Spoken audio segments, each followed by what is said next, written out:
Okay, Steve, we do a roll call? Sure, and the mayor wanted me to pass along that he could not attend tonight because he has the Board of Ed budget meeting, so he otherwise would have been here for that. So I'm going to start with folks in the room, and then I'll work off who I see on the screen. Ms. Tabachnik? Here. Ms. Langalis? Present. Mr. Rowena? Here. Ms. Jordan Byron? Present. And Mr. Schulman? Here. And virtually Mr. Pachis? Mr. Mushak? Here. Ms. Wells? Here. I saw Mr. Cantor's name on there as well. I'm here. And I don't think I missed anybody, but if I did, please let me know. That's it. Okay. This is a continuation of the hearing we opened on March 2nd. And we are in the process of listening to comments from the public. A couple of things I should point out. First, as of right now, if you've already spoken, that was your opportunity to speak. We do not permit people to, or do not normally permit people to speak a second time. I just, again, if there are those of you either online or here this evening who were not at the meeting 2 weeks ago, just to remind you that outbursts, applause, they really don't help your cause. All they tend to do is slow us down, often having to repeat what we've already heard. I think what we want to hear are your honest opinions. You may recall that at the end of the last meeting, we did ask those of you who were seated who supported the project and who was opposed to the project. And I think virtually everyone who was here indicated they were in opposition. And finally, we want you to understand that we do listen. There was considerable discussion about the number of cars traveling to the beach, particularly during the summer months, and that the counts that were done by the applicant's consultants did not necessarily take that into account.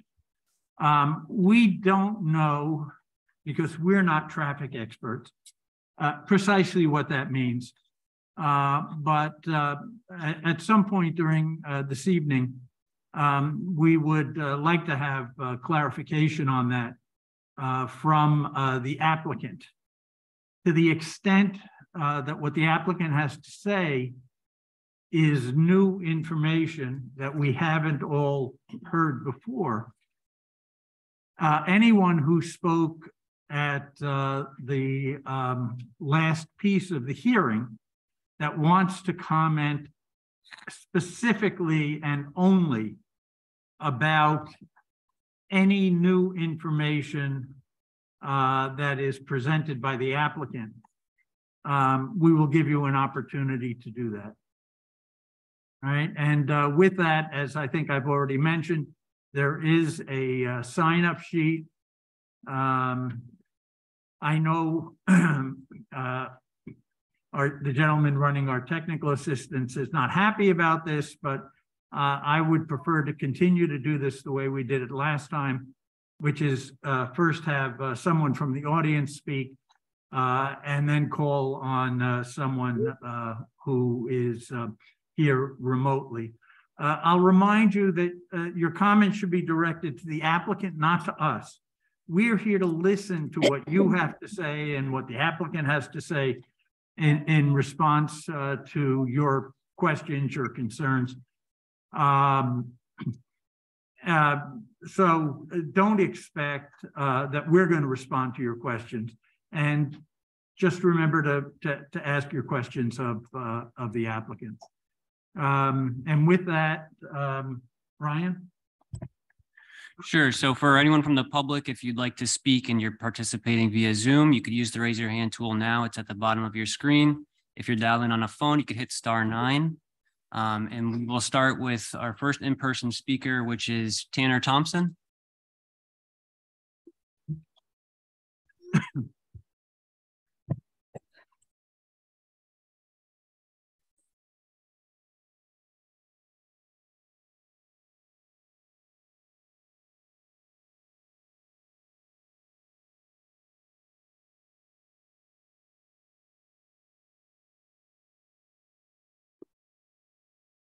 Members of the Planning and Zoning Commission and applicant.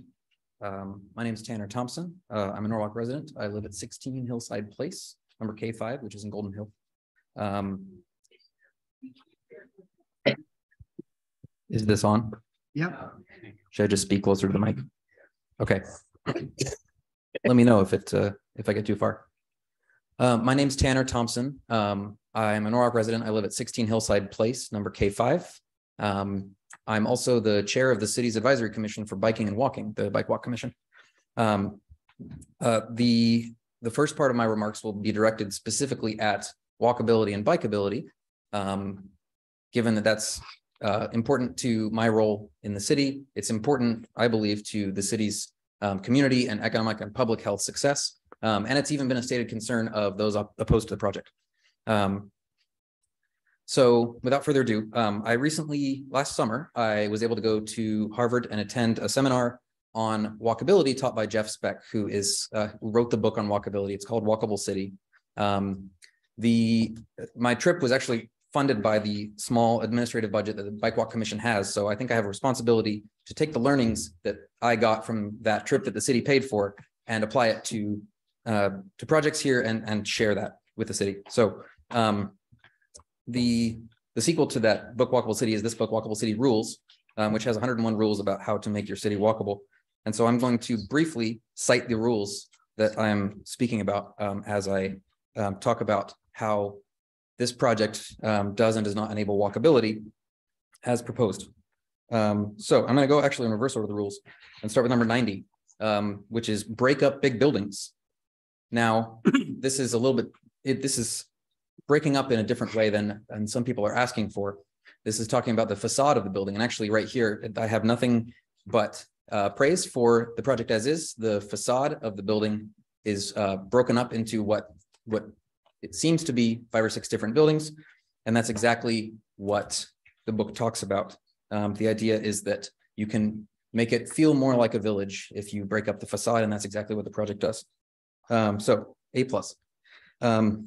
Rule number 88 is make sticky edges. The idea is that in order for people to walk, one of the things they need is the walk needs to be interesting. And so the facade needs to engage people. One of the biggest pieces of feedback I have here is about the setback. Lots of people have claimed that in order to be walkable, Cemetery Street needs to have more setback, and also that the streets in the East Norwalk Transit Village Zone, I think that's the right name, need to have more setback. The best practice that I learned is that the opposite is true. The guideline given is that in order to enable walkability, buildings should be no more than 10 feet behind the sidewalk. And that's so that pedestrians have something to engage with as they walk past. The next one is number 83, which is make firm edges. It's important that the facade, even if it's varied, that it's not broken up by empty space. In a lot of US cities, there are just empty lots that the author refers to as missing teeth in the urban fabric. And some people have requested that the existing concept be broken up into multiple buildings. I think that's the wrong direction because, again, not a uniform facade, but an unbroken facade in terms of space is more engaging and feels more like a place that a pedestrian would want to hang out. Also, another rule of thumb that's taught here is the height to width ratio of 1 to 1. And that refers to the width between buildings versus the height of the buildings. Now, In the proposed project, there's no building on the other side. There's a cemetery. But a lot of people talked about how this sets a precedent for future development in the area. And I want to point out that the proposed height of 45 feet is very comparable to what you would get. It's even maybe lower than what you would get in the building to building width of even a one-lane street. When you take into account sidewalks and potentially bike lane and other things that exist between the buildings. So again, I want to drive home the point that further setback is not what we need for walkability. In fact, we need to make sure that the buildings stay close to the street in order to be conducive to pedestrians. Number 81 is disallow curb cuts. One of the requests that's been put forth is to add a second curb cut in order for traffic to flow into the parking lot and flow out. That is very self-evidently bad for pedestrians. The more curb cuts we have, the more traffic in various places in and out, the higher the risk that a pedestrian is hit. The more a curb cut is dangerous for pedestrians and for people on bikes because often people coming out don't have good visibility onto the sidewalk and the bike lane. So limiting the number of curb cuts is a best practice in terms of walkability. Number 73 is make great crosswalks. I do like the crosswalks that are proposed. They're visible and they are plentiful. The one piece of feedback I would have is to, where possible, to make the crosswalks raised crosswalks, or another term is speed tables. The idea is that this is kind of a very gentle speed bump, and it slows traffic down, it calms traffic, which is good for pedestrian safety. It's also good for safety for people in cars. If traffic speeds are slower, then when crashes do happen, they're less intense and less dangerous, less lethal. It also is very conducive to pedestrians. It shows pedestrians that the space of the crosswalk is designed for them, that they're not a guest when they enter the crosswalk, but rather the car that's crossing the crosswalk is a guest when crossing. The next one is number 59, build cycle tracks properly. So I want to comment that there's a few rules that apply to the proposed bike lane that's on the project concept. If I recall correctly, after looking at the project, I forget what the alternate does, but the proposed traffic plan has a one lane of car traffic, and then immediately next to that is a bike lane. It's a priority when building a bike network is that it is low stress. There's a lot of people who, and I've talked to many of these people in Norwalk in my role, that choose not to ride, that are deterred from riding a bike because the road feels dangerous, and rightly so. It does feel dangerous. I do it and I feel dangerous, or I feel that it's dangerous while I do it. But putting the bike lane immediately next to the car traffic lane, not only is it more dangerous, it also feels more dangerous and thus deters people from riding. So the first thing we can do to offset that I would ask for is to put a buffer in. Even better than that, though, would be to flip the sighting of the parking, the on-street parking lane and the bike lane so that the parked cars create a buffer. That's a best practice that's discussed here in the book. That requires very little other space. It is important that you also get the bike lane out of the zone of the opening doors. I have been doored before in that somebody opened a door into the lane that I was riding in, and that was very scary. I didn't get hurt, but I could have. People die that way. So ideally, the bike lane would be out of the door zone, out of the zone next to a lane of moving traffic. The best practice, and this is a practice that we're even starting to see here in Connecticut, New Haven's latest projects do this, is they raise the bike lane up to the level of the sidewalk so that there is a hard curb between any car traffic and bike traffic. The concept here is that biking is much more comparable to walking than it is to driving, especially biking in the sense that we're looking for in Norwalk, which is that people bike for transportation, that people of all ages and abilities ride a bike, and that ultimately it can replace car trips. And so in order to do that, we need the kind of biking that is much more similar to walking, that happens at a low speed, and thus is very compatible with a sidewalk and can be placed right next to the sidewalk. This is admittedly not optimized for cyclists that ride on the road at high speeds. The image that you might have of a typical mammal or middle-aged man in Lycra that is sometimes talked about, that's not really what this is optimized for. This is optimized for all ages and abilities, and getting the people who currently are deterred from taking a bike to get places and enabling them to ride. So moving on. Number 48 is to restripe for a 10-foot lane standard. I noticed that the lane is 11 feet wide, if I'm not mistaken. The city recently, or at least the Department of TMP recently adopted a citywide standard of 10 feet. And there's lots of evidence that 10 feet, not only does slimming down a lane calm traffic, people naturally drive slower on a narrower lane. It also opens up more width for something like a better bike lane or a buffer, right? Or a wider sidewalk. Number 45 is cut the extra lanes. I saw that one suggestion that was made was to retain the 2 lanes that are on Cemetery Street.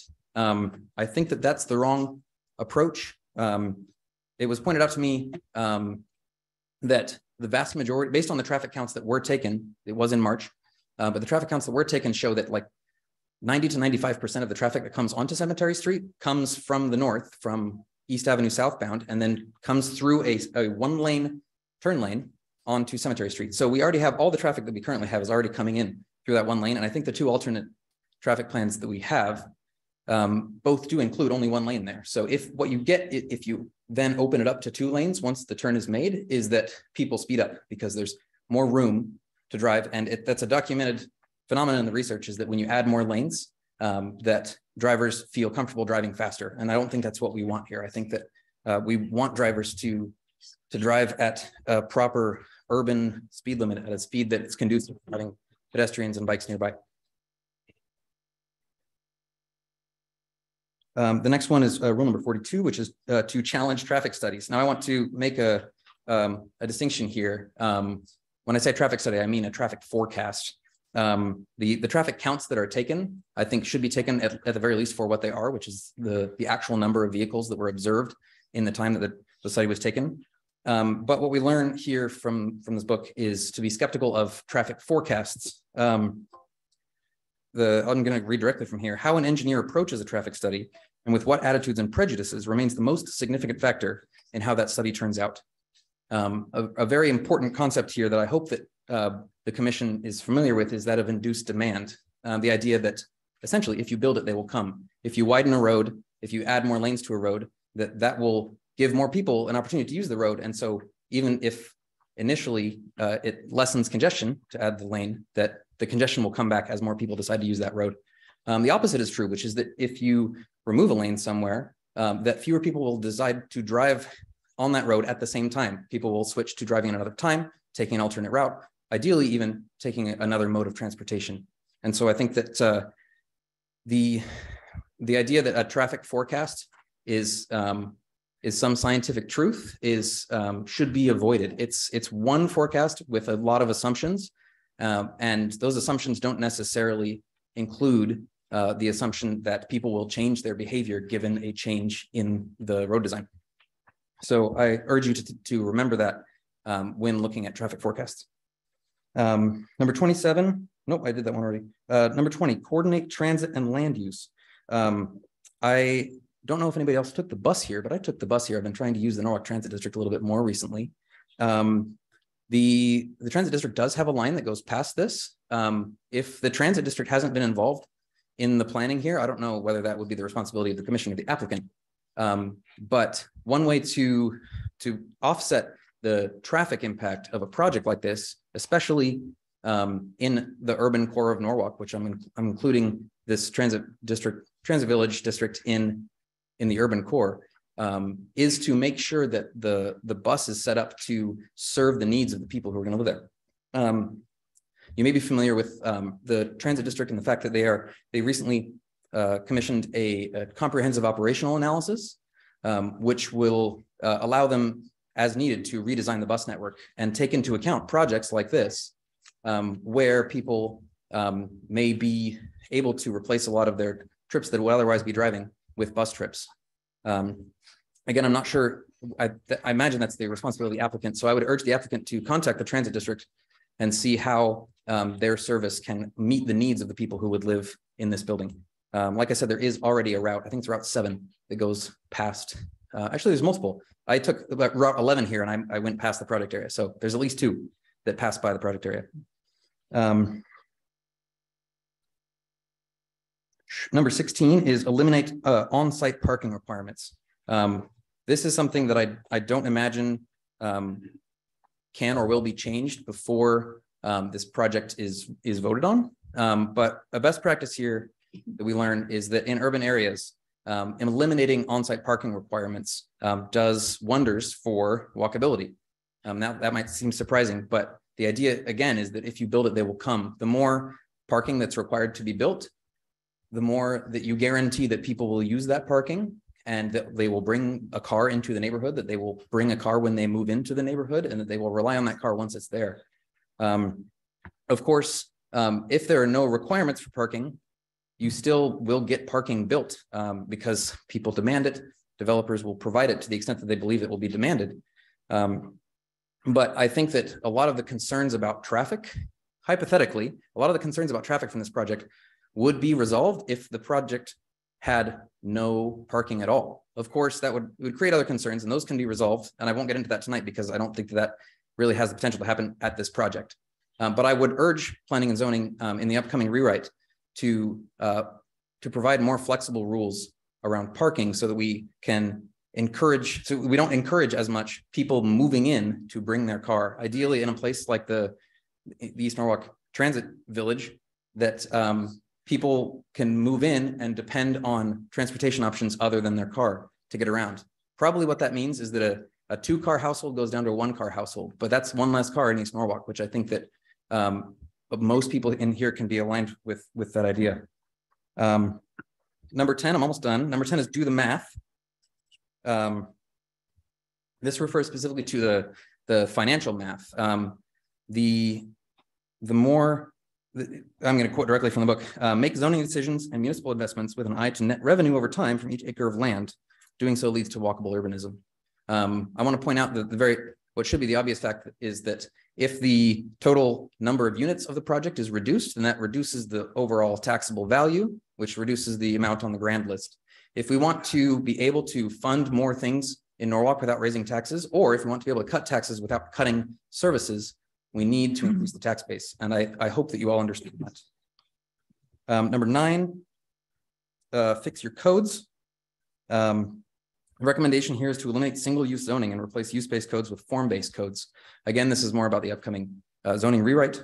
But in this case, I do want to give credit to the applicant for providing a project that is mixed use, and also credit to the Planning and Zoning Commission for creating the village district that allows mixed use developments, because they put people closer to their destinations and they put destinations closer to the people, which ultimately reduces the need for people to drive. Number 8 is to push for local parks. One criticism I saw of one of the amenities included, the courtyard amenity, is that people would need to drive there. And I want to offer the suggestion that if you are driving to this courtyard, you're doing it wrong, and that the courtyard is there for people who live within walking distance. It's there for people who live at the project, obviously, but it's also there for people in the surrounding neighborhood to walk to. Parks work best when they are close to people, and this by including this courtyard as essentially a very small park, as a public green space that enables people to have that green space within walking distance of them. My last point is number 6, which is to invest in attainable housing downtown, and downtown means commercial areas, main streets, other locations where shops and offices already line sidewalks. Again, the more housing, in other words, people that you can put near destinations, the more that you remove the need for them to drive across town to destinations and add to the traffic congestion that we have in Norwalk. So those are all the rules that I wanted to cite. That was the learnings that I felt applied to the project.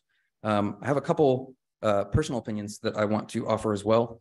I think the project looks awesome. I used to live in East Norwalk. I currently live in Golden Hill. When my wife and I first moved here, we lived on 2nd Street.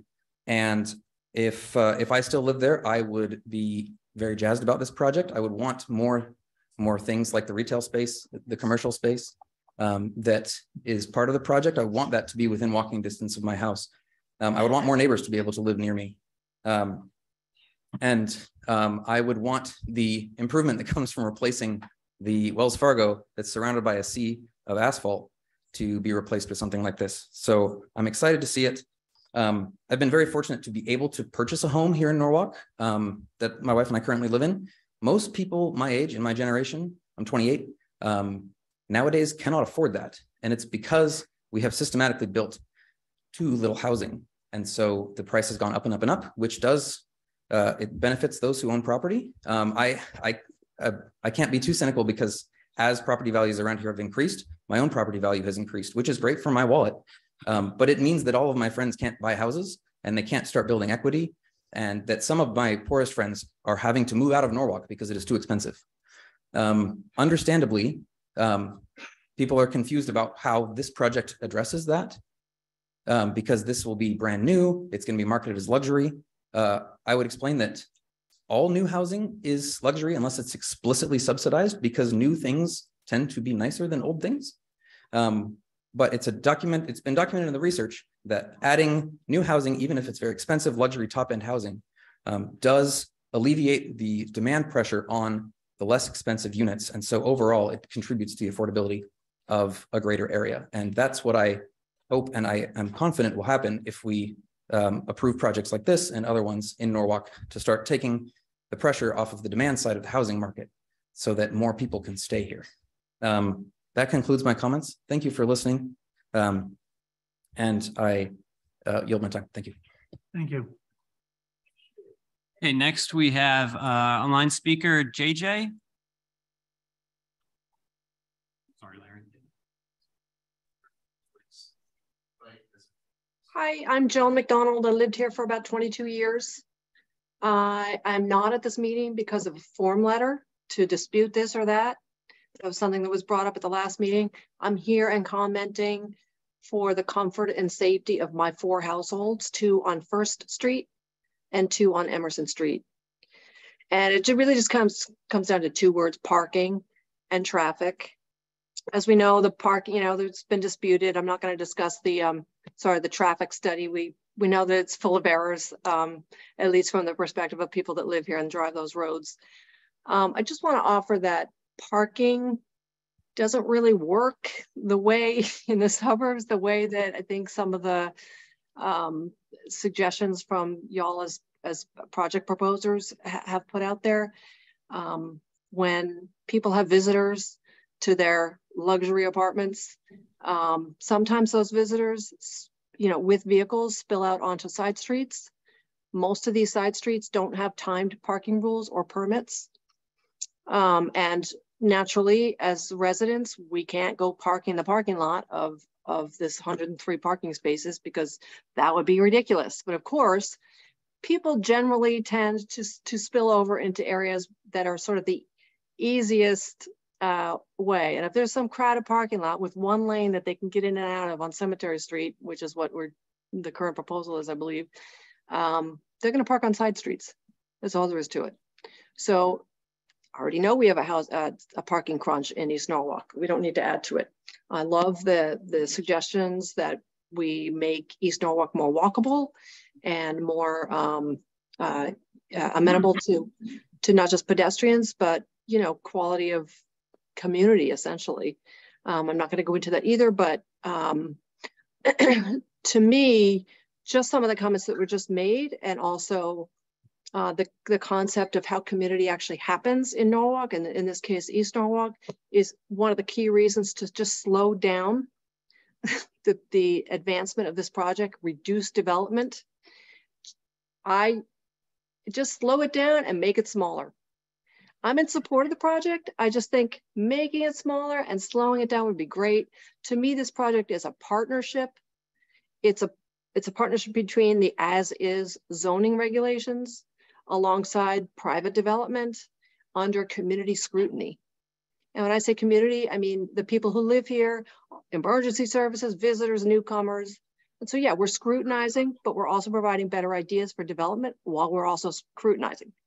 So to me, some of the comments that are going to be brought up tonight, and certainly at the last meeting, are about existing zoning regulations, not because we're trying to target the zoning department. Gosh, I really appreciate that we're even having this forum, because it's a discourse, and it's a discourse that we create a better community. And so I just ask for not just comments from the presenters about compliance. Hey, we're complying with zoning regulations, like we're off the hook, but just a consideration that this is a group conversation that's going to lead to a much better future, hopefully, for everybody in the room and everybody that's going to be in the room or on these streets in the future. And basically, that's it. Thank you for listening. Thank you. All right, next is Vincent Shishitano.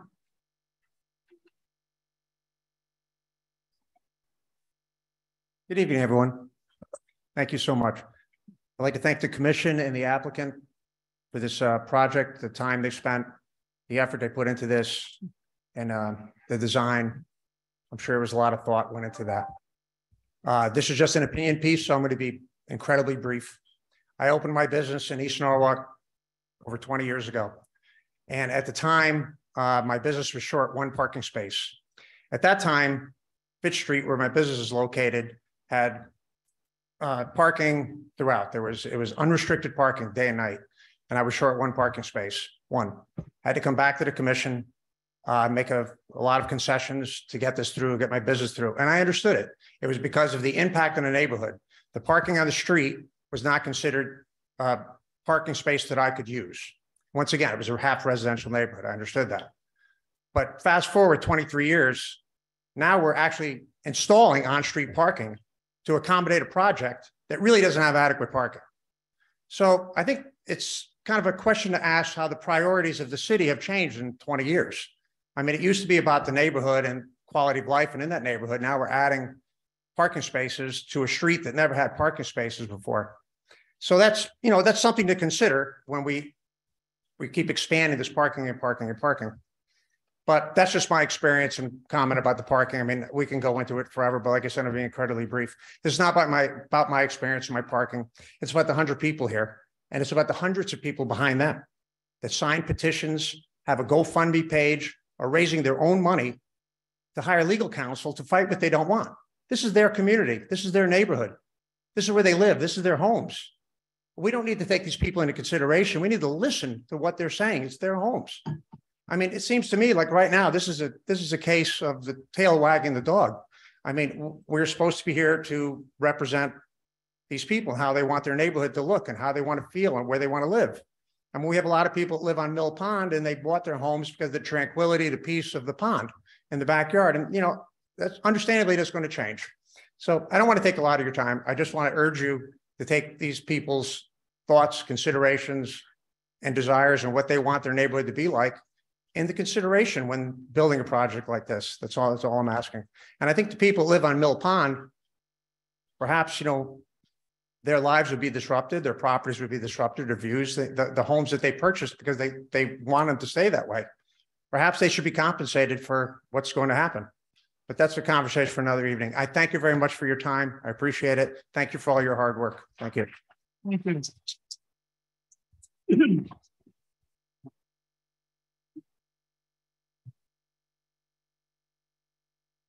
Tara Barclay, please accept the invitation as a panelist.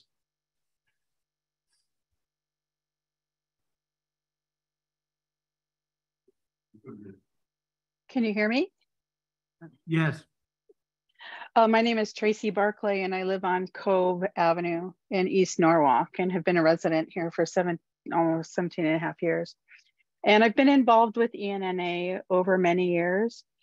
During this time, we've discussed all kinds of different retail that we'd like to have in East Norwalk. And this is over a lot of years that we've talked about this.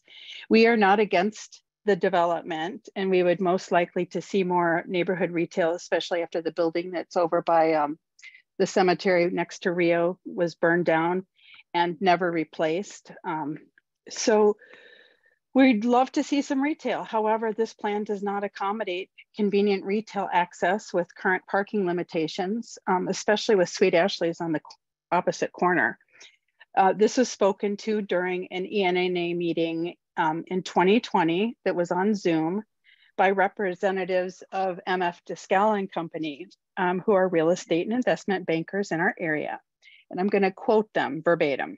Per Michael Descala, who's the president and chief executive officer, it is really, this is verbatim, not a good retail location by any means. And from Alan Weber, Chief Financial Officer and Chief Operating Officer, practically, it's not a proper place for retail to really be because of the, you know, the one-way nature of the street and the topography and the parking situation. So I just have to say that that speaks volumes to me about where we're going to be if there is retail here. I'm very concerned about the parking and traffic. Like other people have mentioned, that the March traffic study is ridiculous, profoundly ridiculous. And I do hope that they revisit that. And I thank you very much for your time. Thank you. Our next is Susan Brown. And then after Susan Brown speaks, we have Ben Hampeter. Ben, if you just want to queue up after Susan.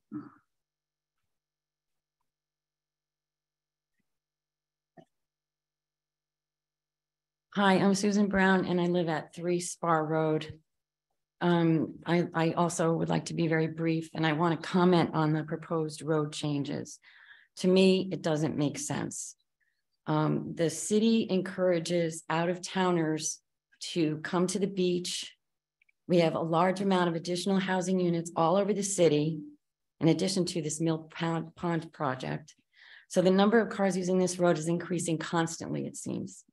So one would think that taking a lane away, well, first of all, I'm sorry, all this new people coming into the town would cause more traffic, and taking lanes away would cause traffic jams. Why are we taking lane away? It doesn't make sense to me. Who is going to profit? The only people who are going to benefit from that, taking that lane away and using it for parking, is the developers. We're not going to benefit from that. It is going to be detrimental to all of us that live in East Norwalk and the city, because we all use that road to get to the beach. We use it to get to the beach, the marina, Shore and Country, Shore Haven, everyone who lives in East Norwalk. That's how that's how we get home. It doesn't make sense what someone before me had said, that if there's more traffic, then people will find a different way to go. Does that make sense? No, when there's more cars, you add lanes. Why are we taking a lane away when there are more cars? And we're just adding, we are adding more cars. And the fellow before me said that we should add more cars for the tax base, not cars, but units for the tax base. That's going to add more cars. That's adding more people to this town. And all these people want to come to this town. They want this beach. It's an amenity for this town. It doesn't make sense to me why we're taking a lane away. It doesn't make any sense. If you really want this on-street parking, how about the developers? The city has given the developers an extra floor, and they've gotten it because of the bonus points. Okay, so now they have a whole extra floor that the city has given them. How about if they give back to us? They give us another 10 feet so we can have our 2 lanes, you can have your parking, you can have your bike lanes, and you can have your development. Thank you.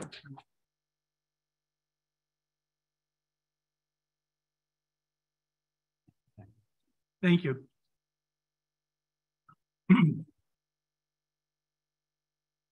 Good evening. My name is Ben Hampeter, and I live at 262 East Avenue, which is across the street from the proposed project site to the southwest. I'm very familiar with the site, and I travel on Cemetery Street every day, both by bike and on foot, to commute to work. I speak tonight strongly in favor of the proposal, which will provide urgently needed housing to East Norwalk and set the neighborhood on a path to being more environmentally sustainable, fiscally responsible, and enjoyable to live in. Any discussion on housing should start with an acknowledgement that new housing is desperately needed in Norwalk and in Fairfield County more broadly. Connecticut has the lowest unit vacancy rate in the nation at 2%, and housing prices are only slightly off the record highs set last year. People, especially renters, are struggling with housing costs, and this fact is too often left out of these discussions. It is not often treated like the emergency it is, one that demands a robust response at all levels of government. Fortunately for us, housing obeys laws of supply and demand, so the straightforward solution is to increase the supply. Even projects that are predominantly market rate, such as this one, serve to lower rents over a broad area. The city recognizes this and also recognizes correctly that the best place to build new housing is in neighborhood centers around existing mass transit infrastructure. The area around the cemetery fits this description to a T. Building dense multifamily housing in areas like this has many benefits. Previous commenters have already said a few of these, but I wanted to read my comments as written here.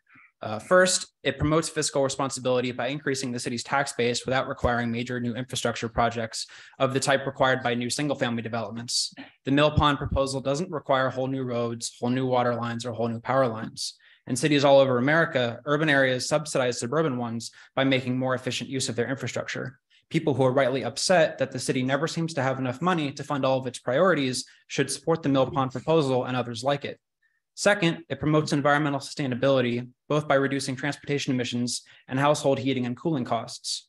It is well known that higher density neighborhoods have lower per capita carbon emissions than lower density ones. Building denser housing such as this, close to businesses and transit infrastructure, allows people to get around more easily without the use of a car, which makes a very significant dent in greenhouse gas emissions. Finally, denser housing like this proposal will make East Norwalk a nicer place to live. The area around the cemetery today is not an enjoyable place to spend time.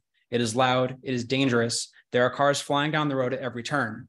There are few businesses, and those that we have suffer from the current state of affairs. A safe, walkable, and livable neighborhood is possible, but to succeed, it requires projects like the one being discussed tonight. The EVTZ and the POCD, as you all know, were written with these points in mind. Building new housing in walkable neighborhoods near public transit is just good land use policy, plain and simple. The Mill Pond project fulfills both the spirit and the letter of the city's planning priorities and should be approved in its current form. To scale it back would be contrary to the TOD plan in East Norwalk, which needs a critical mass of residents to support the types of businesses needed to make a walkable neighborhood succeed, especially grocery stores. Parcels so well suited to redevelopment are hard to come by. It would be a missed opportunity not to use it to its fullest potential. There are also some more specific aspects of this project I would like to address. I mostly support the roadway changes on Cemetery and Gregory. Of the presented alternatives, I'm in favor of alternative 2 because of the traffic calming benefits on Gregory. Drivers today fly up Gregory at very high speeds. The yield there will make a big difference in calming traffic. This will make Gregory a safer, quieter, and more enjoyable street. I also think the discourse about lane reduction on Cemetery has been blown way out of proportion. As stated, the second lane we have today fulfills little purpose, since the vast majority of traffic entering Cemetery is coming southbound on East Avenue or eastbound on Van Zandt. All this traffic already has to be funneled through a single lane when doing the turn in front of Sweet Ashley's. The rest of Cemetery today is simply an oversized divergence. If reducing to a single lane would cause gridlock, as is frequently theorized, we would already be experiencing it, but we aren't. One aspect of this project I think, or that I would like to see changed, is the parking. First, the on-street parking poses a hazard to people using the bike lane by putting them in the door zone, as previously mentioned. Far preferable would be to eliminate the on-street parking altogether and have a fully protected bike lane in its place, which Norwalk is in sore need of. Second, the traffic impacts that people are so worried about are caused by the parking capacity of the project, which is dictated by city ordinance. You can only have as many cars on the road as there are spaces to put all of them. Reducing the parking capacity below the 1.3 spots per unit mandated by the city would have the effect of reducing cars on the road, which I think everyone in this room agrees is a good thing. Especially in TOD areas, the whole point is to reduce people's dependence on cars. So why do we insist on such high parking minimums in the first place? I understand that this is likely not changeable on this project, but on similar projects in the future, I hope the commission will more quickly consider how much parking we really need when considering the goals of the EVTZ. To address concerns about parking spillover, I suspect there will be spillover regardless of parking capacity, and the city should investigate residential parking passes to mitigate this going forward. To conclude, the commission should vote to approve the proposal as shown, parking concerns aside. Projects like this one are foundational to creating safe, affordable, walkable, and livable neighborhoods, and we cannot afford to miss an opportunity to take a big step in that direction. Thank you for your time and consideration. Thank you. I'd like to make a comment about this last speaker, not the substance of what he had to say, but I've reminded people in the past that if you're going to repeat what other people have said, please just do it quickly. Just say, I agree with whatever the issue is, so that we can move this conversation along. Simply repeating what a previous speaker had said has no more impact than simply telling us you agree with that previous speaker. So I think it's in everyone's interest that we ask everyone to try and do that, please. Okay, Brian, sorry. Beth Iovanelli, please accept the invite as a panelist.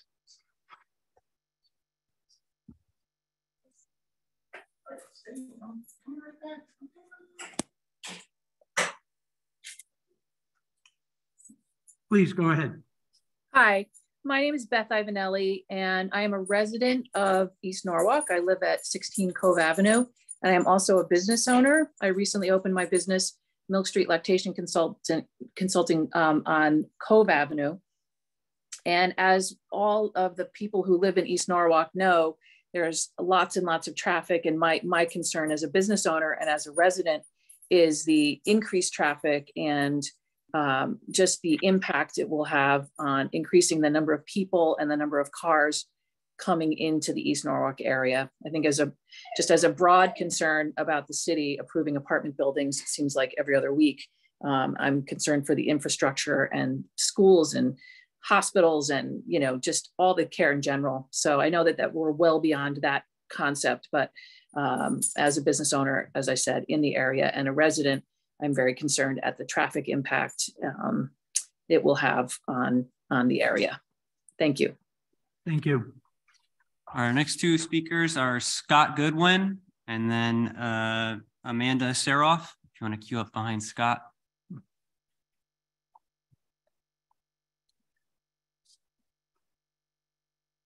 Hi, folks. First, I want to say thank you to everyone here for your time, because I do appreciate that you're giving up your evenings to listen to us either gripe or support this project. One thought that I had. I apologize. Can we have your address, please? Oh, yeah. I'm Scott Goodwin. I live at 6 Pine Hill Avenue. Lived here for about 18 years or so. And one of the things that we like about East Norwalk is one of the reasons I think folks want to create this East Village Transit Zone. Love the proximity to both the train station, 95, the beach. It's wonderful. One thing that I just heard from someone, they spoke to the increased tax base, and I don't believe there's a significant increase in the tax base by having renters move into the neighborhood. So it's an increased burden on the infrastructure, but homeowners' taxes in this town are what pay the bill. And I think if I'm correct, there are tax incentives for the developer to put this project up, but not necessarily homeowner taxes from the renters. So just a thought about that. I won't go on about the traffic. We've all spoken about it. I will say that one thing that I feel like I hear with this project repeatedly is that it's up to the state to determine how the roads are used. So therefore, maybe the city is off the hook if the state grants them these 10 parking spaces in front of the building and the 4 spaces on the side of the building. And a lot of this feels like well, dad told me I could. Well, mom told me I could. And I would just urge the applicant to consider, instead of the 2 proposals that are before us for parking, or the 3 proposals that someone has mentioned, that maybe there's a 4th proposal out there that actually doesn't require the city or the state to gift them essentially the roads of East Norwalk for their parking needs. So that's it. Thank you. Thank you.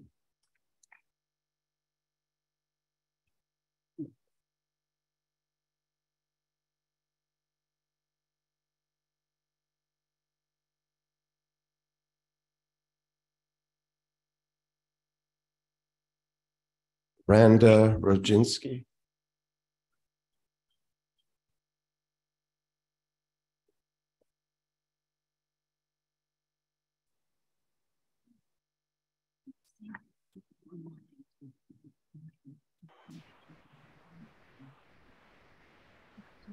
I'm sorry, I didn't know I was next. Can you hear me now? We could barely hear you. Can you?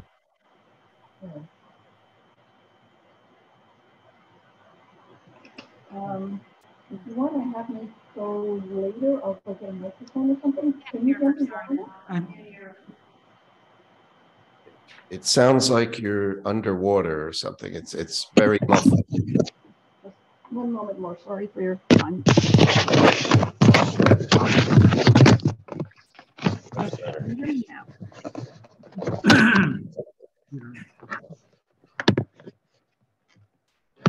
Is it better now when I speak?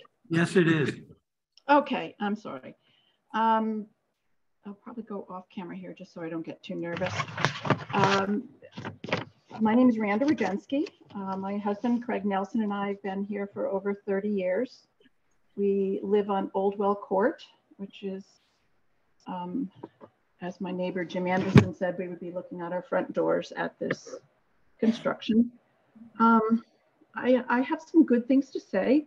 I think East Norwalk is a lovely community with many resources and food shops available now. The proposal is lovely in appearance. It may be aesthetically may become an anchor and improve East Norwalk Center overall. So, you know, I'm not vehemently opposed to the project or progress. And I appreciate the intent that Norwalk, the city of Norwalk has towards the point system.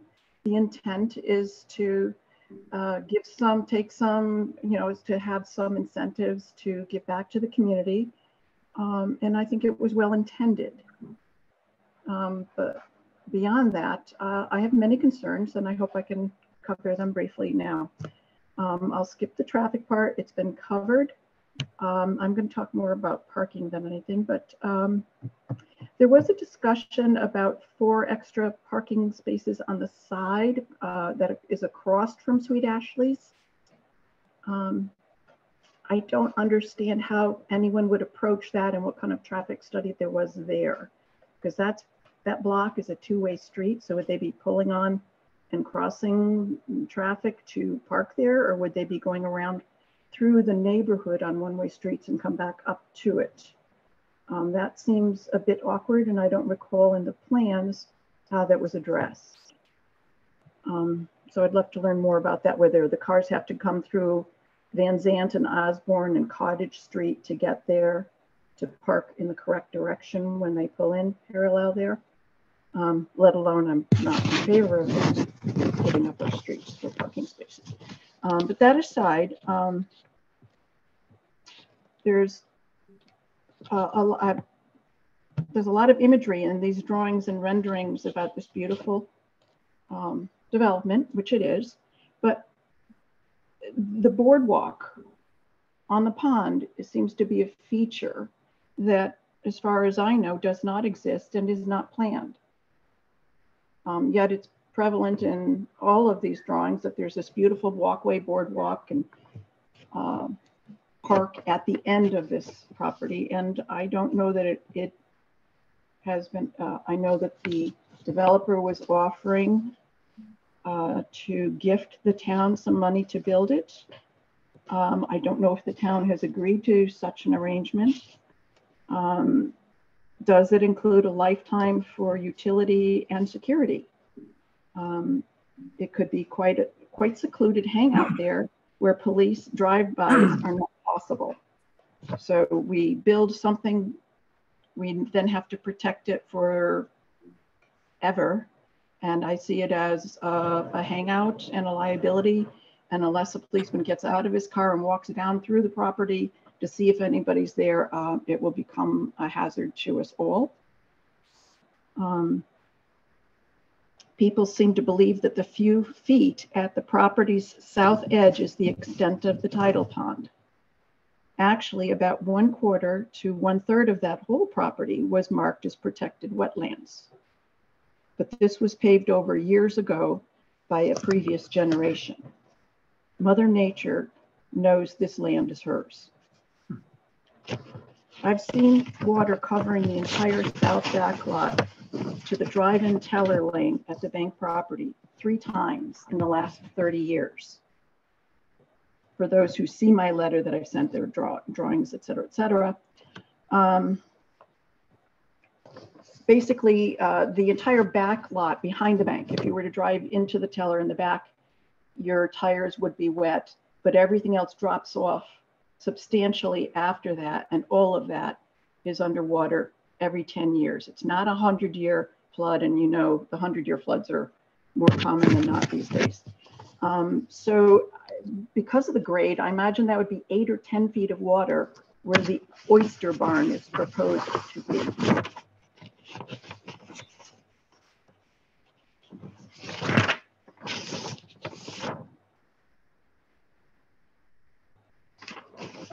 FEMA's flood map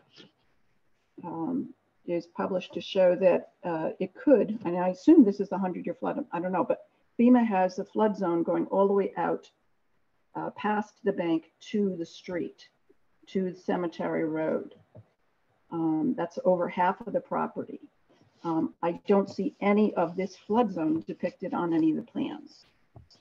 There was a verbal reference for a 100-year flood consideration, but I didn't see it demarked anywhere in the renderings. Would you please offer that in more detail to the city? These floods could displace 40 cars underneath these buildings during a storm, and 30 more cars could be displaced from the side lot during a FEMA scaled storm. Do the owners of these cars know that they will likely be submerged at some point during their lives there? The points for public park, the seating seemed quite overstated at 81 to include both tiers. 81 seems only possible if people were elbow to elbow and feet over shoulders to each other.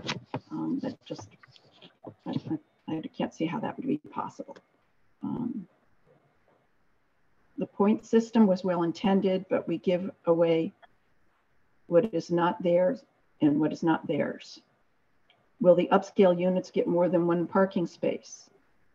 Will there ever be visitors, guests, or retail customers? I visited a friend whose parking only allowed for 1 visitor per 5 units. It was not fun. They had to inquire with each neighbor who was going to be away or who was expecting company. And if 2 family members visited, that was not possible. How can we, anyone, give away something that does not exist?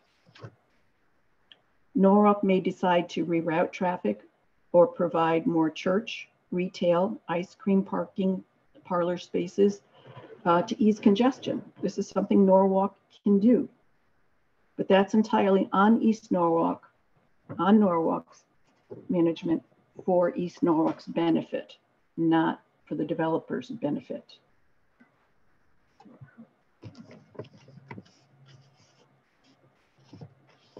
I believe the required parking spaces should be entirely within your property boundaries. Clearly, there is not enough parking on this property for this many units or bedrooms as proposed. Looking at the plans, anyone can see there is nowhere else to park. There aren't even neighborhoods to disperse all of the overflow. There is no room for overflow. I sincerely believe there should be a smaller footprint with fewer units and more guests and retail parking available. This transitory delivery and parking area would also be less liable and less prone to flood risk, if that were to be about. Thank you. Thank you. We turn on the camera. Okay, our next 2 speakers are Sam Haig and Susan Hawley.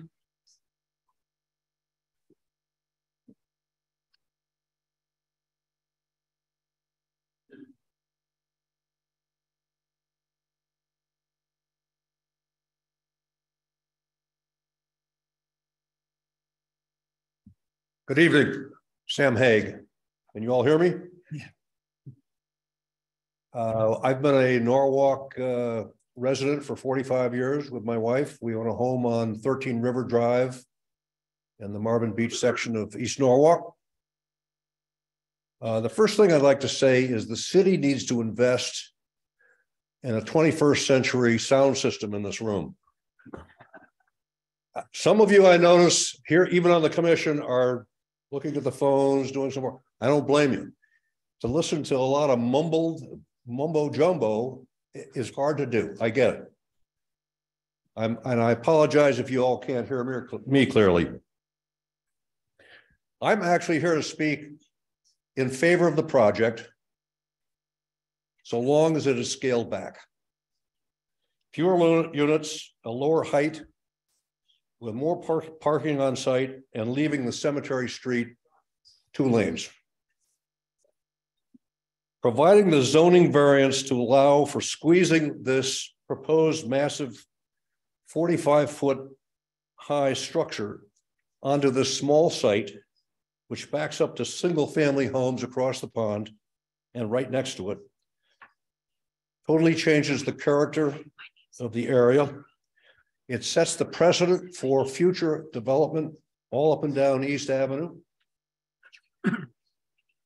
And it will hurt home values throughout East Norwalk.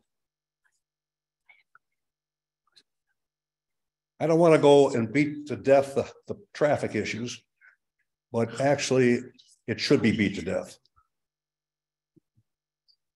The 2-lane Cemetery Street, now pushing it into 1 lane with parallel parking along the entire street, will create a traffic nightmare during normal busy times, but particularly during the warm weather with all the East Norwalk beach traffic. You're going to have cars stopping as they parallel park, stopping all the traffic. You'll have delivery trucks that can't get into the site because there's only 2 spaces for public parking, stopping traffic on that 1-lane road. You'll have traffic coming out of that. You've got roughly, what, 250 residents in there, plus the retail coming out onto the street, which will stop traffic on that 1-way street. The best example I can think of is for those of you who have ever been up Washington Street,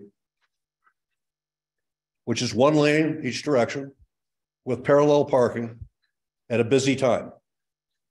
It takes forever to get up that street. It's agony, people parking. And worse, this one has a massive residential unit, which has people coming out onto the street. That doesn't even happen on Washington Street.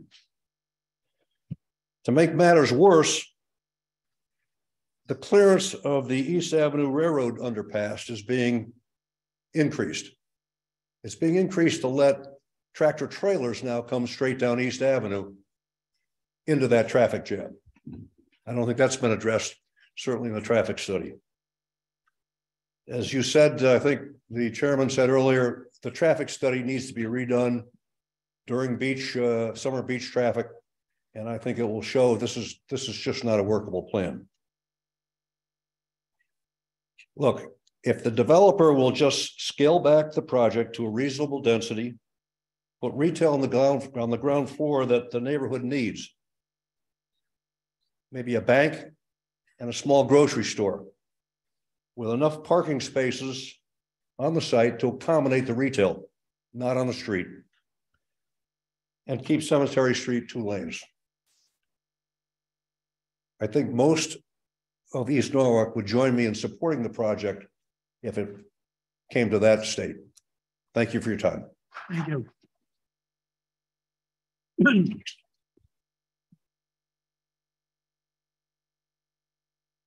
After Susan, we'll go back up to Amanda Seroff. I skipped over you. Hi, my name is Susan Hawley, and I'm at 13 Wallace. And I just have a quick question for the developer.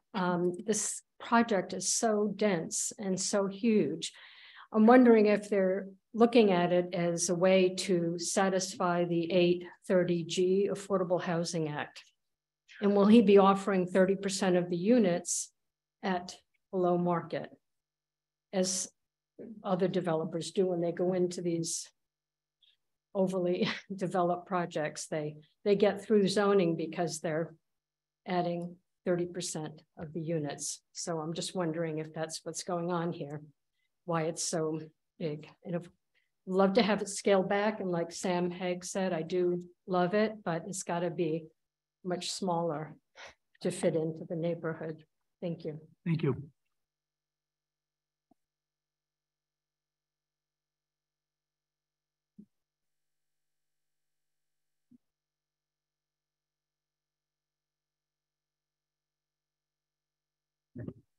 Hi, I'm Amanda Saroff, and I live on Norden Place. And I was originally a Norwalk resident. 30 years ago, we moved here from all the way on the other side of the country, and felt Norwalk was such an inviting place to be. We almost moved to Stamford, and we would have missed so many great experiences: the Oyster Festival, the beach, the boat show, the car show, and that all involves the traffic on East Avenue. And all of that, especially when those are also our emergency evacuation routes to leave Norwalk, it will make it even a bigger nightmare, considering you have what would now be a 2-lane go down to 1 lane, and everyone trying to split up at that next where you want to build that divider, and people trying to go back towards East Avenue, towards City Hall, and everyone's trying to leave the beach. We will end up not being able to have any traffic move because nobody can come up East Avenue, let alone go down East Avenue. The other thing is, like I said, I live on Norden Place. I'm part of our housing authority population. There's 53 units in our lot. We're given 2 units or 2 parking spots per unit. Most of those units are we have 1 unit or 1 parking spot is our garage, and the other is an on-site parking. So we have 2 spots. 53 units. We have a couple guest spots. We have 3 or 4 in the back side, as well as over 25 parking spots on the street. Since we were here last 2 weeks ago, I've done a survey to see how many cars are in my unit, which is 53, to thinking about what 77 units would be when they have even more rooms than my places do. And I counted that at 8 o'clock in the morning, over half our cars were out of our parking lot. And those are the ones parked where I can see. Can't take numbers of ones I can't.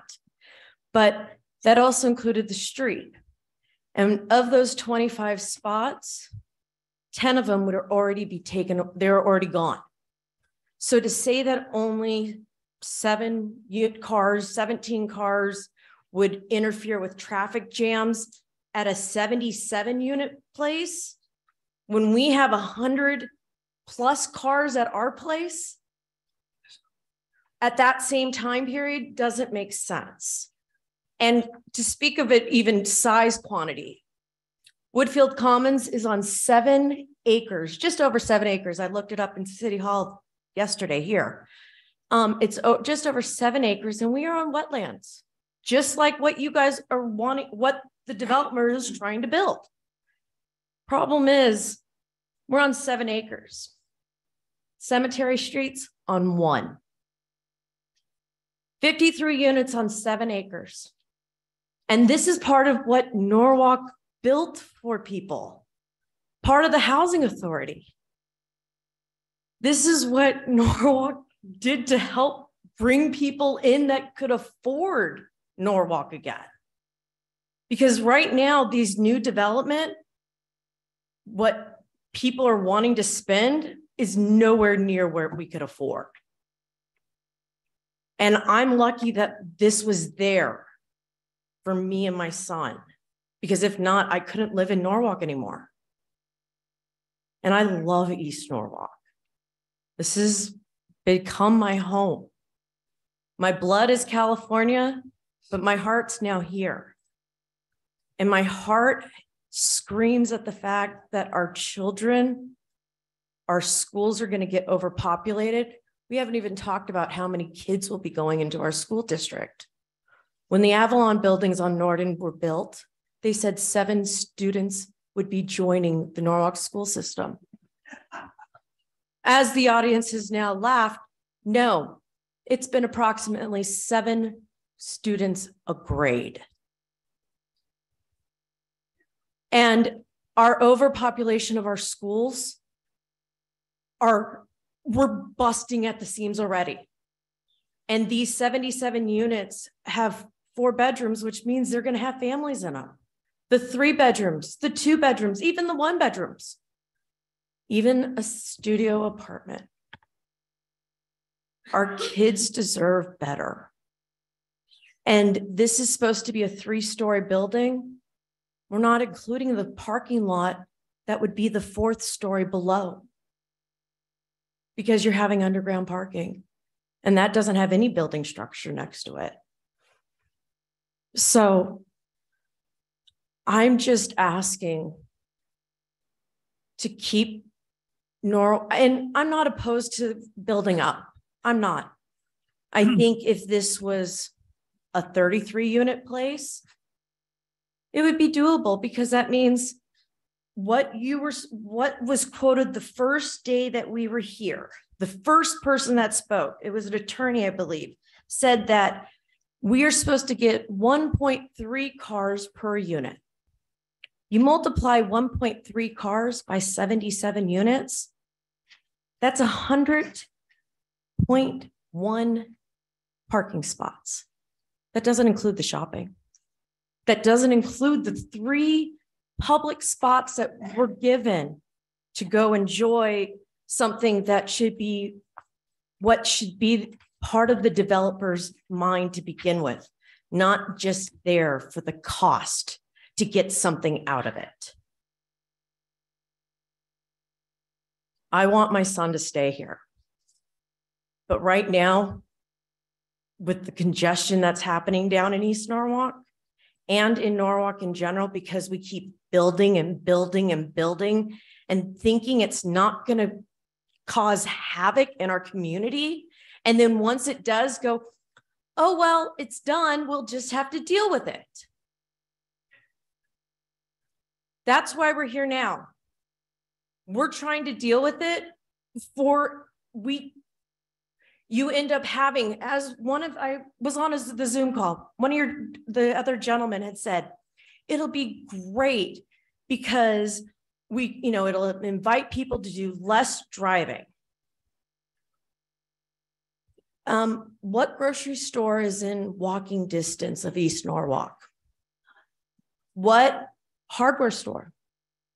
What, we have grocery stores, we got Dunkin' Donuts. We got 2 of those. We got 3 ice cream places. We even have a couple restaurants, and they're great. But we're busting at the seams already. We were busting when they built the Triangle Street, the apartment buildings right up Woodfield. We're busting at the seams, taking money left and right.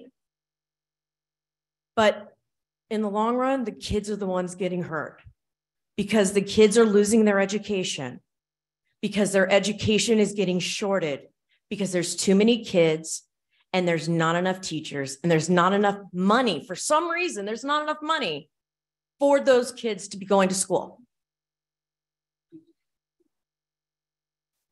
I'm sorry. Kids have my heart. Doesn't matter if I won't matter if my kid's even here. The kids are who will be part of Norwalk when we're all gone. And we need to give them something to be good for. This whole thing, you cut it down maybe even in half, would be part of what East Norwalk looks like. The way it's built now is what downtown Stamford looks like. And is that what we want?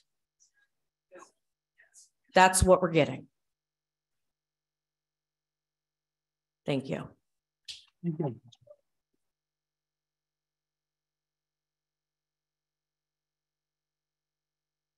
Judy, if you can accept the invite.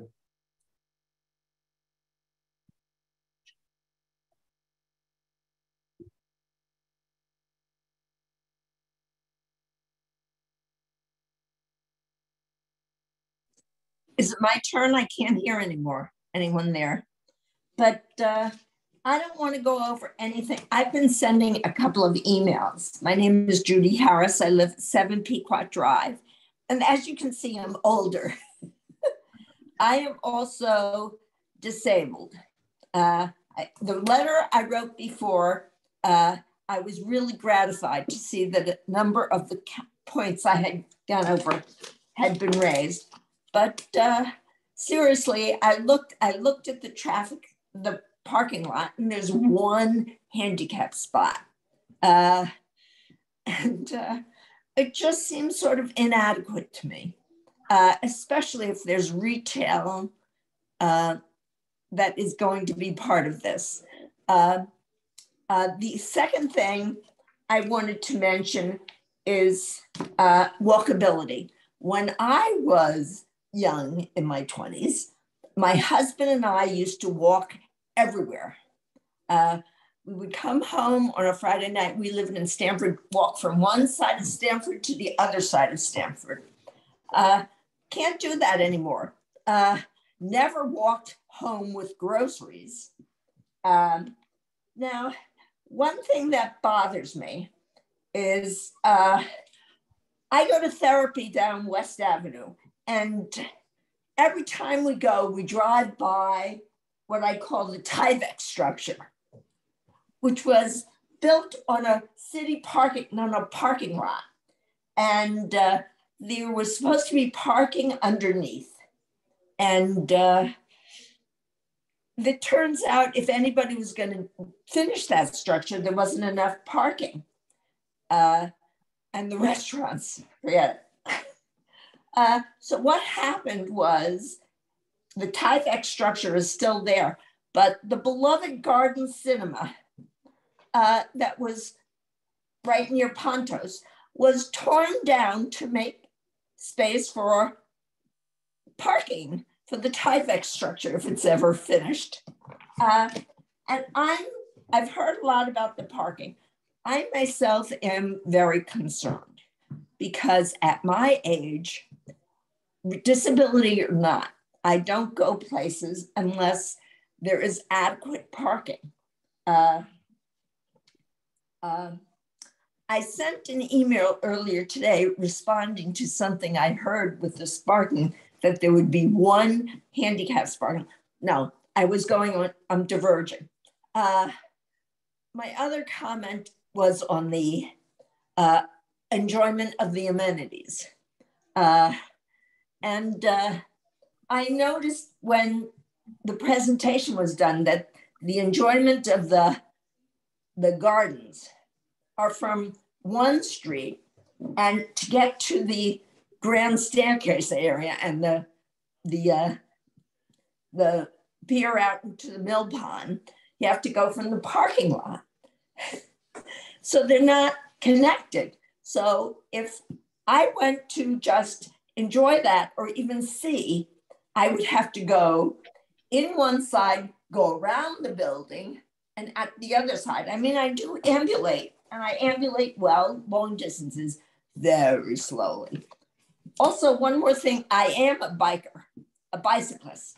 I have a recumbent bicycle that sits fairly low to the ground that has a flag up on top of it.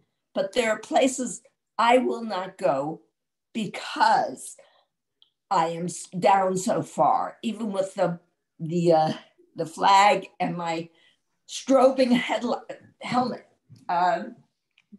So this does not seem, I am all in favor of development of the parking lot and the Wells Fargo site. But again, I just am overwhelmed by the thought that this will work. There'll be enough parking. It will be usable by older people or people like me, even mothers with strollers, going from one area to another. dragging your kids around. I don't know. I would just ask that it be rethought and scaled down. And anything else I think has been covered already. Finally, one more thing. In the luxury apartment building, what is affordable? What is below market housing going to be? And is that really affordable at all? If you have a $3,500 a month unit and you lower it to $3,000 a month, does that become affordable? Because it's below market. I don't know. All right, I'm done. Thank you. Thank you. Okay, our next two speakers are Lisa Brenton and Donna Smirniotopoulos.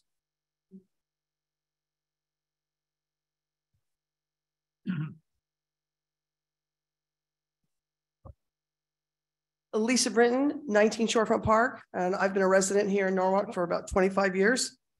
Thanks for the opportunity to speak, and thank you all for listening. Usually anyone standing at this podium begging for size modifications or challenging traffic studies, claiming no significant impact, are labeled naysayers or NIMBYs. I travel a lot, and I visit quite a few places, and I understand the need for increased density that's taking place in most of the towns around the country. It's just that many seem to do it smarter and more consistently, tastefully, and beneficially for their residents. Smart development also means revenues keep up with the added costs of supporting additional people and cars. Yet we seem to enrich the few at the expense of the many. Now, I don't believe this project has any tax abatements or credits, maybe it does, associated with it, but the TOD plan has devised another scheme, a point system, to give away Norwalk's value and equity just the same. The point system, allowing the heightened number of units to almost double in size, is subjective and disingenuous. From the perspective of many, I suspect in this room, zoning considerations vary a lot in Norwalk, one for residents, another for developers. And I'm going to give you an example, and many of you might think it's an apples to oranges comparison, but I think it captures the spirit of our approach to zoning here in Norwalk. A few years back, a neighbor wanted to add a garage to their property. Zoning wouldn't allow it because their setback didn't meet a historical easement for a non-existent, now imaginary trolley line along Highland Avenue. You all know where it is, the old Sono trolley line. Yet a developer claiming they'll create public space and a rain garden behind a structure so big in such a confined space that nobody will know it's there is also just as imaginary. What's the difference? The developer gets to build a couple dozen more units and the resident can't build a garage. One more comment about traffic. Taking the 2 lanes down to 1 and allowing on-street parking is just another perk for this particular project at the expense of the many, not to mention the choke point it's going to create to the beach. In closing, and contrary to previous commenters who also are appointees of this administration, despite 10 years of development and bragging about being the fastest growing city in Connecticut, Norwalk still can't meet its budget obligations without raiding the rainy day fund, engaging in creative accounting with employee benefits, or raising taxes. We can't fund this density, or we haven't figured it out. We've been entirely too generous to developers. This project would be great if it's about half its size, and I'm asking you guys to scale it back. Thank you very much. Thank you.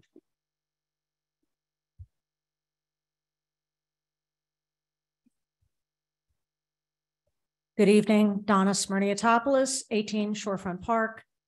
I would like to take you on a trip a little bit down memory lane to January of 2019.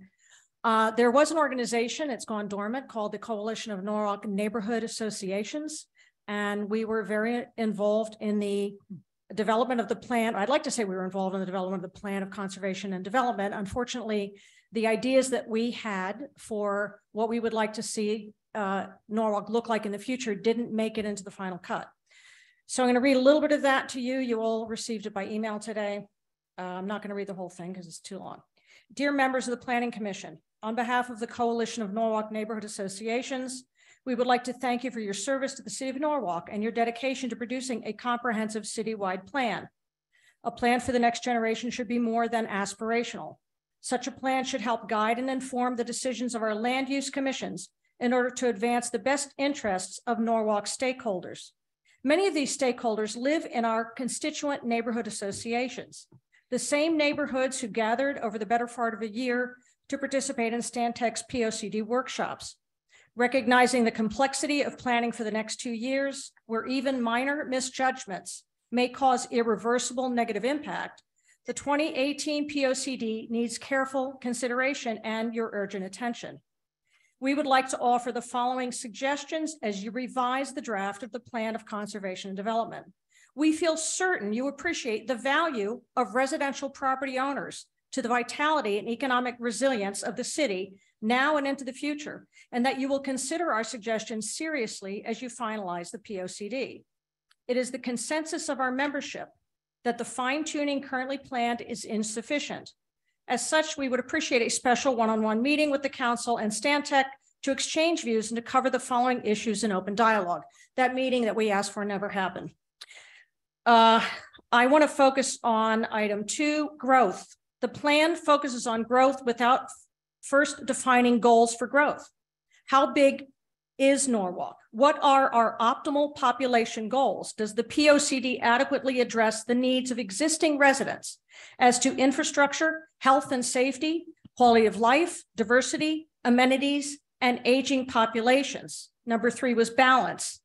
Does the plan define an optimal balance of residential property owners versus renters in order to ensure economic resiliency, given the city's reliance 90% of the time, and we got that figure from Bob Barron, who was the CFO, on property taxes for revenue? Vision. How does the plan tie to defined outcomes that contribute to a clearly defined vision, written and visual? What do we have now that we don't want in the future? What do we want that we don't have now? What do we have that we want to keep, enhance, preserve, protect? Westcog state and federal plans. I asked that we asked all of us, the 12 neighborhoods who participated, that the POCD be able to work alongside the other plans that seem to be competing. One of the most important things, grand list growth. The draft POCD fails to address the lack of net positive impact on grand list growth as a result of past and ongoing plans and developments from either city departments or third-party agencies like redevelopment. I don't think that's changed in the 4 years since we wrote this. Clearly, financial goals should be part of the land use approval process, including independently verified return on investment projections. And then number 9, I'm going to skip to outreach and public participation. We believe there was inadequate community outreach, including limited publicity and lack of tie-in from City Web. The CNA was doing a lot of the promotion for the city at that time. City population participation in the POCD process has been poor. Less than 0.2% of the affected city population participated in the introductory visioning session in November 2017. So now I'm going to skip to the stuff I wrote that goes with this, and pardon me for flipping around a little bit. So when the Coalition of Norwalk Neighborhood Associations entered these comments into the record more than 4 years ago, the Planning Commission chose not to factor any of our recommendations into the POCD. The final product, therefore, was not a reflection of what stakeholders wanted to see in a long-range plan. To no one's surprise, the East Norwalk TOD leaned heavily on the flawed POCD for guidance. Public comment about the one cemetery plan reflects the path taken by the city and its land use bodies and the Common Council to sidestep public opinion in favor of a development forward POCD, one that dovetails with the governor's publicly expressed desire to double the size of the cities. This city develops plans that fit agendas other than those of the people who live here, as is the case of the POCD and the East Norwalk TOD. This application depends upon plans that fundamentally ignored public participation, public comment, and public benefits. I implore our land use commissioners to prioritize the needs and desires of those who live here, who pay taxes, who pay the bills, including the cost to pay the planners or to send mayoral appointees to walkability workshops upstate. I know that there are people here who believe they have some unique expertise, who know better than we do what is good for us. And I think a lot of people in this room are tired of being told what is good for them by people who read it in a book or heard about it in a workshop. There's a place for planners, but your decisions should not be based on what the planners read in a book or learned in a workshop. Listen to the people who have to live with your decisions, not those who believe by dint of books, by so-called experts, that they know better than we do what's good for us. And I would like to add before I finish that Mr. Handpeter, Benjamin Handpeter, did not disclose that he was recently appointed as an alternate to the Zoning Board of Appeals. So I think it's important that goes into the record. Thank you for your time. Thank you.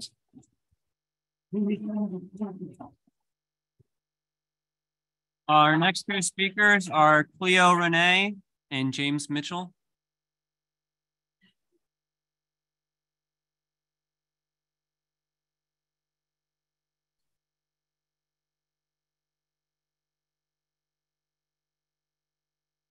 Good evening, everyone. My name is Cleo Renee, and I lived on 7 Fenwick Place in East Norwalk. I am the house, the dead end on that construction that's gonna happen. I'm here for change.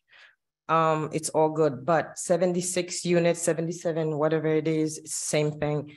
It's gonna be a bit too much. I work very hard to get this house. I am divorced. I have 2 beautiful kids that I put to school. I work my butt off to get this house going. And I hate to see this construction going right behind my home. It is gonna cover my house. My value is gonna go down. I have no one to do this but me. And to see Norwalk, the place that I love so much, to do this to my kids, it hurts me. I'm having nightmare because of this situation. I don't know where else to go. I cannot afford to go anywhere else but stay where I am. I am all for change. I'm asking you, 77 unit behind my backyard. It's too much. Please, I'm not asking, I know my decision is not gonna matter, but listen to other people. I'm not the only one in here that's having issues, but I know it is going to affect me. The pollution, the noise. I dedicate my whole life for Norwalk. I love East Norwalk. I have a guy that came into my driveway. He pulled down his pants. He peed right in my driveway. And when I asked him, what is he doing? He goes, oh, you own this house? And I also had another guy that pulled in right in my driveway, park his car. And I said, sir, where do you think you're going? He goes, I'm late for my train. Can I give you $10? It hurts me to my core to see someone speak to me the way I work so hard for my home. And when I find out about this project, it hurts me even more. So I don't have much to say, but I'm just asking you guys to reconsider it, please.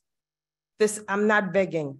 This is from my heart and for both of my kids. That's all I have to say. Thank you.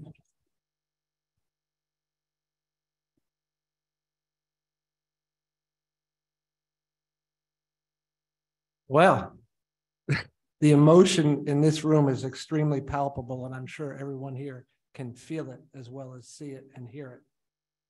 One of the things that I've observed in the process of this entire development since I moved here 7 years ago, I live at 3 Platt Street with my lovely wife, who was a returnee to Norwalk, and we have seen a great deal of change, and that change is not going in the right direction. My first and most obvious observation to any of the developers is that what we see, what we feel, and what we're trying to get across to you, even though you're not listening to me right now, as I speak to you, gentlemen, is that there are more questions than there are answers. And I have questions. Have there been any other alternative or competing projects proposed besides this one? Is this the only choice that we have? Have the specific desires of the existing taxpayers like myself and my charming and lovely neighbors been considered beyond the public forums where we were asked to choose between amenities that we do not actually want through a points system that appears to point out items that people might want without this planned massive development and its consequences. What are the tax revenue projections that will be immediately available? Or are there years of deferments or abatements? I've heard asked. I've not heard the answer to this. What is the actual revenue tax base that might be realized? I've heard the questions, how many children will be joining the local schools? How has this been considered? Have we heard? We have heard many, many perspectives about parking, and my personal perspective is on what I call spillover parking. You can't possibly believe that this new development will not provide more congestive parking. The parking that has developed around the train station and its ongoing expansion has already been realized, along with other ongoing and already planned projects besides this one.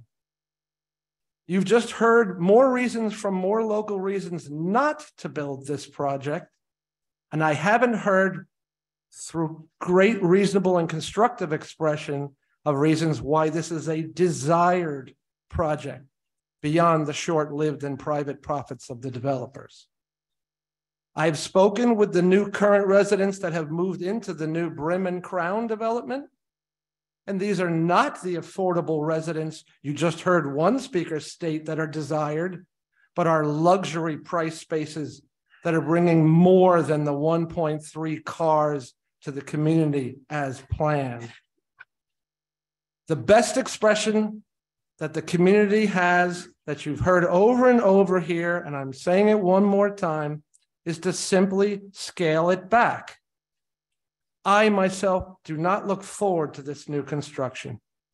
Thank you. Thank you.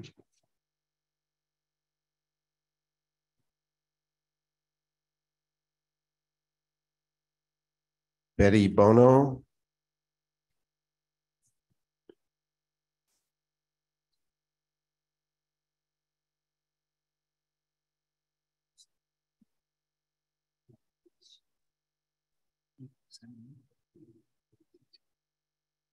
Hello, I'm Betty Bono. I've lived at 35 Fifth Street in East Norwalk since 1984. That's 39 years. I've gone around the Cemetery Road traffic circle about twice a day since the time I moved in, sometimes more, sometimes less. And that means for you math folks that I've driven around that traffic circle approximately 28,470 times. So that's where my expertise comes from. I want to make three very brief points. Point one is that the Cemetery Road traffic circle is already a bottleneck and will become more so if 77 units are added right there at that traffic circle. During many periods of time, traffic is heavy. It's partly, but not entirely, a seasonal issue. Yes, there is beach traffic, the Oyster Festival, Shore and Country, concerts at the beach, fireworks at the beach, car shows at the beach, use of the marina by Calf Pasture, use of the dog park. But there's also drop off and pick up of children at the daycare center at Old Marvin School, drop off and pick up of children at Marvin School, voting at Marvin School, and so on. Point two is that if that circle becomes one lane of traffic, that means a single fender bender will shut down the traffic circle.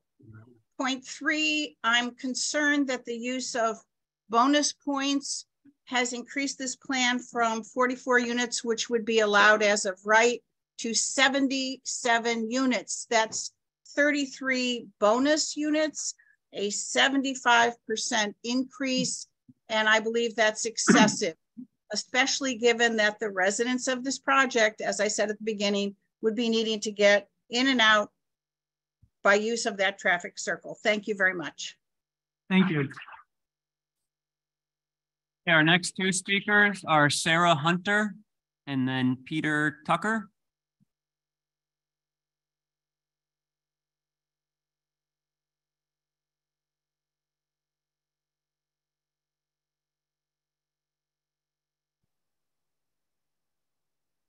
Have it there. Good evening. Thanks for holding this hearing and listening to the public in this forum. My name is Sarah Hunter. I'm a resident of East Norwalk and a homeowner for over 20 years here. I'm speaking as a resident, not as many of you probably know. I'm sorry. Can we have your address, please? 17 Schofield Place. Thank you. East Norwalk. And I'm speaking as a resident, not part of any group that I'm a part of. So a couple of people I'm going to echo when I'm speaking, and also some points I want to make. My opposition is to the scale of this development. Some development will go there. I'm sure, you know, it could be very nice. I have no problem with developing within the as of right. Going from 44 up to 77 units is like nearly doubling what would be as of right, and that's what my opposition is to. The residents here telling you every kind of problem. It's not just walkability, it's not just traffic, it's not just pollution. It's lots and lots of points that people are covering. Sorry. So the TOD, or I believe it's the EVTZ that was done, the as right isn't meant to include this. So I've heard some people speak in favor, kind of blending those thoughts together. There's a difference between a special permit and versus what was considered in that agreement around TOD. Anyway, what's a shame is that this is a bit of a game. You've probably heard me speak many times over the years. Somebody mentioned earlier that this should be a collaboration. I wish this was a collaboration between the residents and Norwalk Zoning and City Hall. But it kind of goes like this every time. We hear, you'll have plenty of time and lots of input, and don't worry, it's early on. And then we have input sessions, and we do maybe workshops. I think I recognize other people here who've done workshops, and we get input sessions where we feel like we're heard, and then nothing comes to fruition from what we've given as input, which is really sad because we would like it to be a collaboration. This room full of people, the last room full of people, and all the people on Zoom, it did not have to be this way. If you would listen to the residents sooner and more honestly, I don't think we would come to this point where we're having an argument over many people in opposition to 77 units, nearly double the size for a special permit that won't be special at all because they usually get approved. Wouldn't have to be like this. And so I'm going to echo a few people here. I'm going to echo, instead of saying exactly what he said, I want to thank Vinny, who said, listen to the hundreds of people who are signing petitions and showing up. I'm going to echo Donna, who said, listen to the people who live here. Really shortening it up there, but that's the point. I'm really going to echo Lisa Brinton, who really captured the theme when she said, why are we doing this? It's the benefit of the few, the expense of the many. We've seen mismanaged budgets in Norwalk. This is not about extra tax, grand stuff. Half the size makes sense. I'm sure I could go on. Also, Scott, I want to echo Scott, who's a homeowner here and said, you know, wait a minute, aren't the homeowner taxes conceivably better than the rental taxes? So echoing a lot of that, telling you, I feel like it's a little bit of a game and we didn't have to be here. It didn't have to be like this. You've had 2 hearings full of people in opposition to this. And what you're really hearing, I believe, and what I'm saying, regardless of what other people say, is that it's a nice place, a nice development. You've got a nice opportunity as of right. Why is the special permit being allowed and then, or considered? And then we get into the point system. The point system is, I think most people would say, ridiculous. That's where more input from residents was not heard, was not paid attention to. I was in those meetings. I had contributions to them. Many people here did too. Point system is not reflecting what we felt would be reasonable amenities on balance for extra density. It's just not. It's as if you're saying we're going to have extra delivery trucks every single day, extra traffic, extra noise, pollution, and light, but we'll put up some bird feeders and a solar panel. It's, you know, there's not a balance.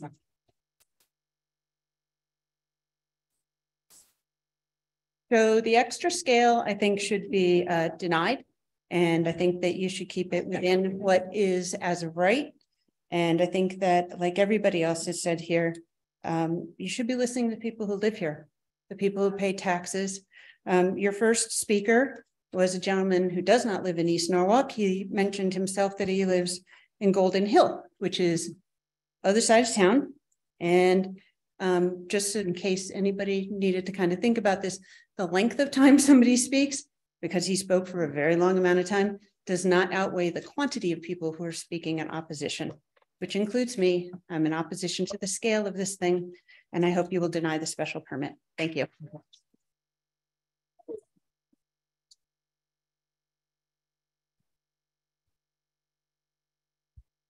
Thank you. I could just say I completely agree, which is kind of going to be what I am going to say. My name is Peter Tucker. I'm at 92 Old Saugatuck Road. I've been living in Connecticut for over 30 years. I moved from New York. There was an old expression in New York that it sounds like 2 pounds of bologna in a 1 pound bag. And I think just the simple 3 points I'd like to make are scale, time and affordability of time, and consideration around time to consider all of the issues that the residents are raising. And then the third thing is very simple. First of all, we greatly appreciate all the time that you, as both participants and fellow residents of Norwalk, that we are. So we appreciate the opportunity for the open dialogue. So scale, I think it's very simple that when you drive by, and this has been a simple community bank that's going to 140 units, sounds just on the face of it, let alone all the evidence, to be totally inappropriate, right? And then timing. Everyone has mentioned that the consideration about the issues that are being raised, just give it the appropriate timing. So I think there are many, I'm going to echo what Sam said, and I totally agree with him. I don't think there would be a lot of opposition if it was scaled back in the appropriate way. Thank you. Okay, our next two speakers are Diane Troy and Kim Bestori.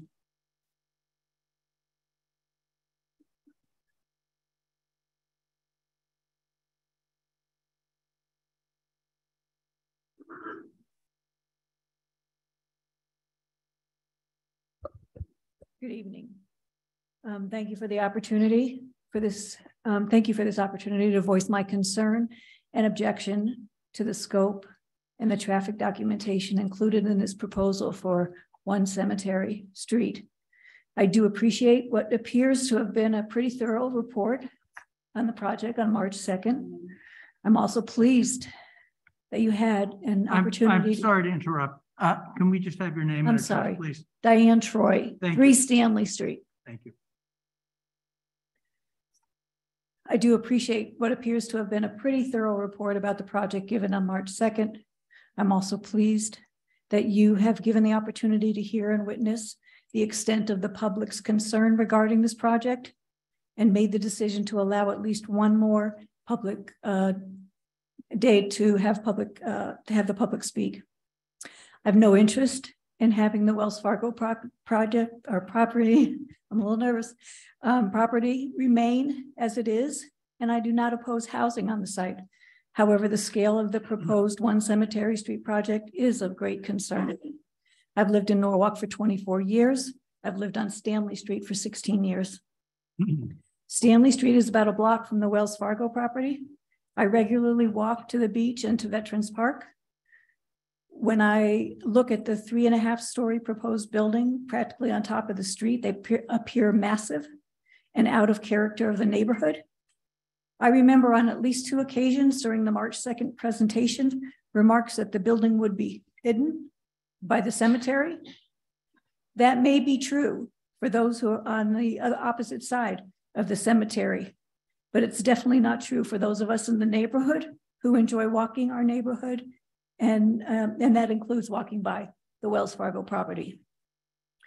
I regularly travel East Avenue to get to 95 to go to work and to go home. The idea that the traffic study conducted in the winter month of March is acceptable study is ridiculous. Frankly, I can't believe it's gotten as far as it has to be presented to the public for a proposal or for the public response. The traffic going to the beach, the dog park, the boatyard, and to homes during the winter month of March is nothing compared to the traffic during the warmer months of April, May, June, July, August, September, October, and even November. To be valid, the traffic study needs to be conducted over when a more accurate assessment can be done.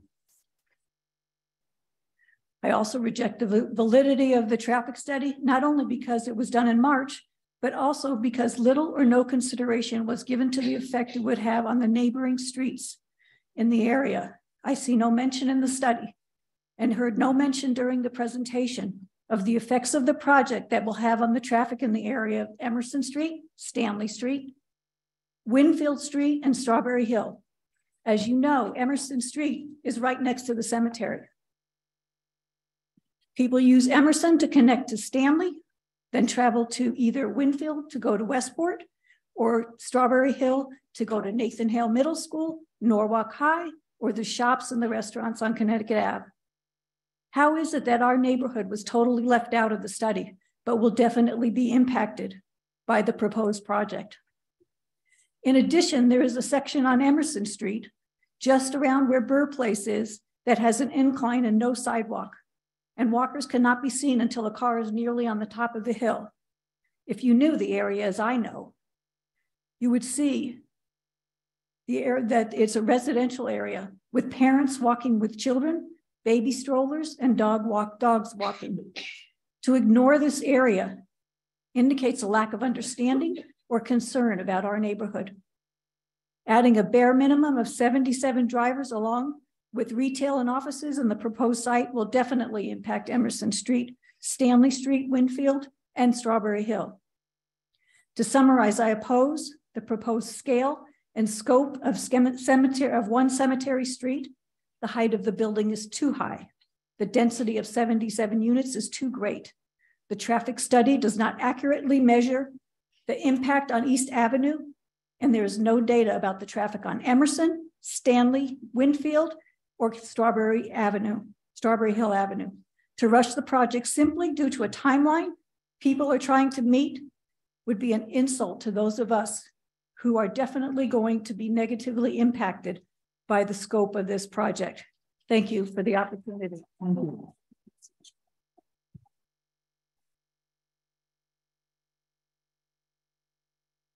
Wow, I don't know if I can top what you just said. I don't know who you are, but very well said. Thank you to the commissioners who are here in person. I have allergies. I'm Kimberly Bastoni. I reside at 1 Sasqua Road. I have lived here for 30 years. I raised my family here. I moved from New York City. There have been many opinions and facts expressed by the Norwalk property tax paying residents already, so I'm not going to repeat all those concerns. I would just like to say that I have walked from my road, from my house on Sasqua down to Sono, down to the beach, down to the pond, and I've never had problems with traffic. I agree that what has been said by many of my tax-paying East Norwalk residents, there's not enough parking. It will be a major problem.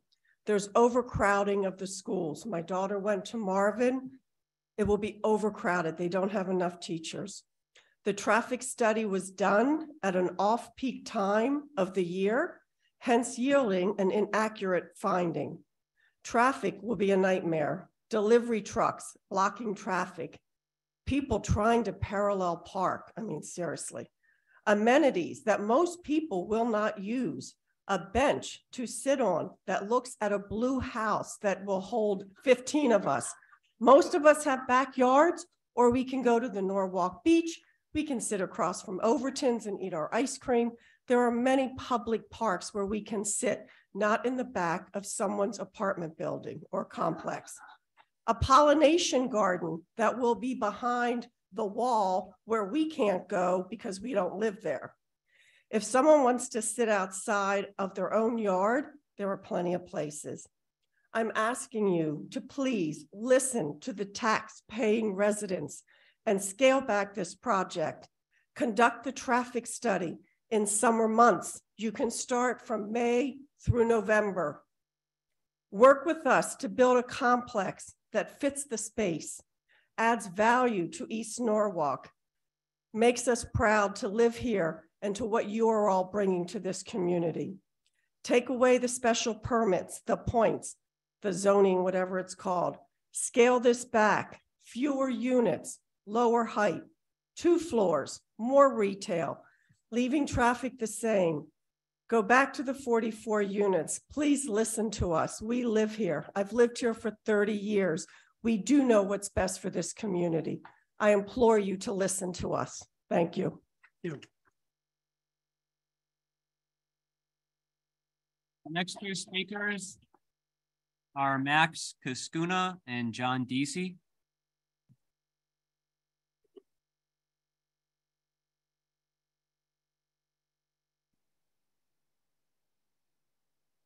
Hello, everybody, neighbors, friends, everyone from East Norwalk. My name is Max Kaskuna. I live at 285 East Avenue, a stone's throw from the project, we'll call it. My former employer, not where I work now, but where I worked previously, was building and land technology in Stanford. So I have firsthand experience of what it's like to see an apartment being built, filled up, and the results of that. One of the things that I learned in my experience there was nobody owns 0.3 cars. So saying that 1.3 cars per building, and I understand that's an average, but saying that is the norm or the accepted norm is a little ridiculous. Apologies, I'm not used to public speaking. What I noticed in our building was that a lot of the residents with second cars were parking in the parking lots adjacent to the building. We do not have parking lots adjacent to that structure. I live on East Avenue. It's already hard to park there. And as some of our neighbors have expressed, people have parked in their driveways on the way to the train station, which is horrifying to think about. During events where we have the Oyster Festival or car shows or things like that, where we invite many more people to the area, the added congestion will double, triple at that juncture and at that choke point. The one thing that is the most concerning for me, for my kids, is that when someone gets past a choke point in driving, usually they tend to speed up out of frustration, anger, whatever it is. I live exactly where that would be the most impactful. And I have a 1-year-old and a 6-year-old that I have to cross the street with to get to my vehicle, where I park on the street. And oftentimes people are driving all too fast already. My son has already almost been hit by a car, and me numerous times as well. So yes, it will be a choke point there, but I believe it will create a very fast traffic pattern after that, going down East Avenue, leading out to Vets Park. So that's a pretty big concern for me. The other thing is infrastructure. So one of the things I also learned while at that employer was that one of the things that was not planned for really at all in the Harbor Point area, those that are not familiar with building and land technology, they build basically every building down there, was internet, phone, other things that are digital, in the area. Cell phone towers were not built. If you're in Harbor Point now, cell phone service is very minimal. It's hard to get a signal. Internet has slowed very significantly, and a lot of us are starting to work from home or work from home in a hybrid model. That's a big area of concern for me as well, because it can affect the way I bring home money for my family and provide for my family.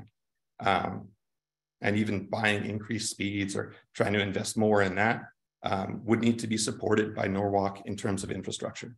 So with that being said, I know I've taken a decent amount of time, so I apologize, but I wanted to thank everyone for your attentive ears, and also my neighbors for voicing a similar opinion. Please scale this back. Thank you. Thank you. Good evening. My name is John Deasy. I'm a resident of 10 Lorena Street. Good evening. My name is John Deasy. I'm a resident of 10 Lorena Street, right off Gregory. Lived here for 17 years. My wife passed away a few years ago. We raised 2 boys here. The teenagers now. I've seen the neighborhood change. I have to ask the question, does the city, does the state hate East Norwalk? There's been so much dumped here. I don't know where to start. The city Parks and Rec used to operate the entrance to Calf Pasture Beach. They gave that over to this LAZ company, where now you can just drive straight in. The traffic on Gregory is just gone up manifold during the summer. There's nobody there to turn people away from out of town. I can't even drive down there anymore. When I used to, anytime I visit down there, it's either by bicycle now. What I'm more concerned about is the so-called transit-oriented district, the TOD. I've seen, I work in construction, I've seen places rezoned. With the stroke of a pen, powers that be can transform manifold the value of an area just simply by rezoning. I'm a bit cynical. I think the backers of the powers that be get a lot of money. They get a great investment on the money that they bought a rezoning for. And I have to question, as a commuter into New York, what benefits the TOD has brought here. It's threatened the neighborhood here. I don't see a lack of less cars here. The buildings that have been built already down at the by the train station there and have attracted more cars like a magnet.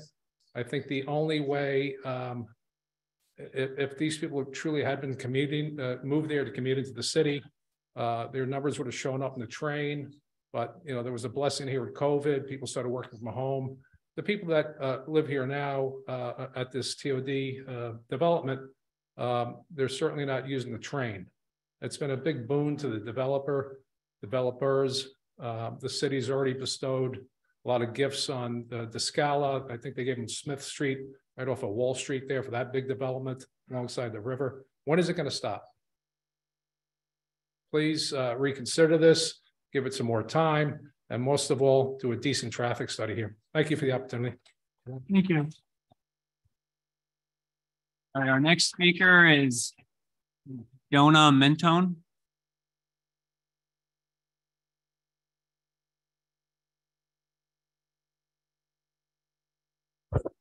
Hi, I'm Donna Menton. I live at 8 Gregory Boulevard. I haven't heard too many people, and I came in a little late, who live right on Gregory. So I think I might have a little bit of a perspective. Thank you to all my East Norwalk neighbors. Thank you guys for doing what you're doing. I know it's a tough job. And I have to say the renderings are beautiful of the building. They look quite nice. But living on 8 Gregory, there's a bunch of things that go on, and traffic and being the last one here, everybody's pretty much, I keep making notes, but everybody's covered everything I was going to say. But one of the big things is I'm on 8 Gregory, which is about 4 driveways or 4 houses past the bank. If I try to get out of my driveway to go towards 95 in the summertime, even to go to work in the morning right now, it could take me as much as 5 minutes just sitting in my driveway trying to get out. And that's traffic now. The summertime, forget the summertime, as everybody's mentioned, we have all of those issues. The time it takes, sometimes it takes 10 minutes just to get to 95 with the amount of traffic that's on East Avenue. Part of it may be the construction. My concern, I've been in Norwalk for about 20 years now. I've lived in East Norwalk all that time. I've lived on at 262 East Avenue. Somebody mentioned that address earlier. I've lived on First Street, and I've been at 8 Gregory for almost 5 years now. And the traffic has progressively gotten worse. I look with my grandchildren who come to visit, places to walk, things to do. The streets are getting a little bit more dangerous. That intersection in front of the bank is really tough at times to get across the street or to go over to Sweet Ashley's. If you want to do that by narrowing that down to 1 lane, I think it's going to be horrible. I don't know why they didn't keep in the plan the exit that they've already got there going right out onto Gregory. That could have been one decent, I think, solution to getting people out, at least going in that direction. You mentioned the transit district, and they're building in the TOD for people who they think are going to use trains. As this gentleman just said, there's fewer people going into New York City, and the only thing people are really using the trains for are to commute into New York or maybe into Stamford for work. They still have to have a car. It's going to be adding to the density of the cars in the area, the traffic in the area. I think we're setting a precedent by not keeping with the character of East Norwalk. If we want to keep it as a small community, I'm all for development. That place, the lot needs to be developed into something. Why not some kind of residential development? But I'm a homeowner. If it's rentals, again, somebody mentioned taxes. Who's going to bear the brunt of the city amenities that have to be put in there, because the developer's not paying for the boardwalk. He's not paying for the public space back there. They're giving us $25,000. I mean, I can't even do my basement for $25,000. I don't know how they're going to do that in the back of a building for $25,000. So what's that going to be contributed to the construction of that particular parcel? As this woman previous said, I'm not going to walk down behind a building to sit and look at the mill pond. I can walk around and go look at it from Overton's if I really want to do that, or I can sit in my own backyard. I can sit in the third floor of my house and look at the mill pond. I don't have to go sit behind a big apartment building. It's way, way too large. I think basically what everybody has been saying, the building is way too high. The density is much too great. The traffic study is BS, because they haven't even taken a look at the times when we do have sufficient traffic going through there. The neighborhood impact, is it positive or negative? As far as I can see, it's negative. I don't see any positives that they've offered to the neighborhood, except for the fact that they're cleaning up the parcel. And if they cleaned it up with a smaller, less dense project, it would probably add to the character of the community, the character of the area. But so I am in serious opposition of it. I am not in opposition of development. However, I believe that this should be scaled back. I would believe or would request that you deny all the special permits, because what are they giving us? The special permits are not giving us, those points are not providing really anything for the community. And that's what those points and perks were supposed to be for the community.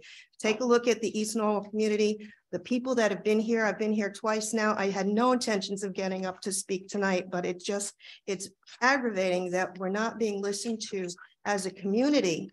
And, you know, the people that live here know what works. And I'm sure that you folks have gone to the beach in the summertime and know what it's like to sit in traffic coming and going. So, you know, I don't know what the actual cost to the city is. I don't know what my taxes are going to be as a result of this. I don't see it reducing taxes substantially. They're not homeowners, they're renters. What's that doing? So again, I'm in opposition of it. I am not in opposition of development, but I am in opposition of the size. So scale it back in density, scale it back in size, definitely, and do a sufficient traffic study, because what they've got now is so totally insufficient. Thank you. Thank you.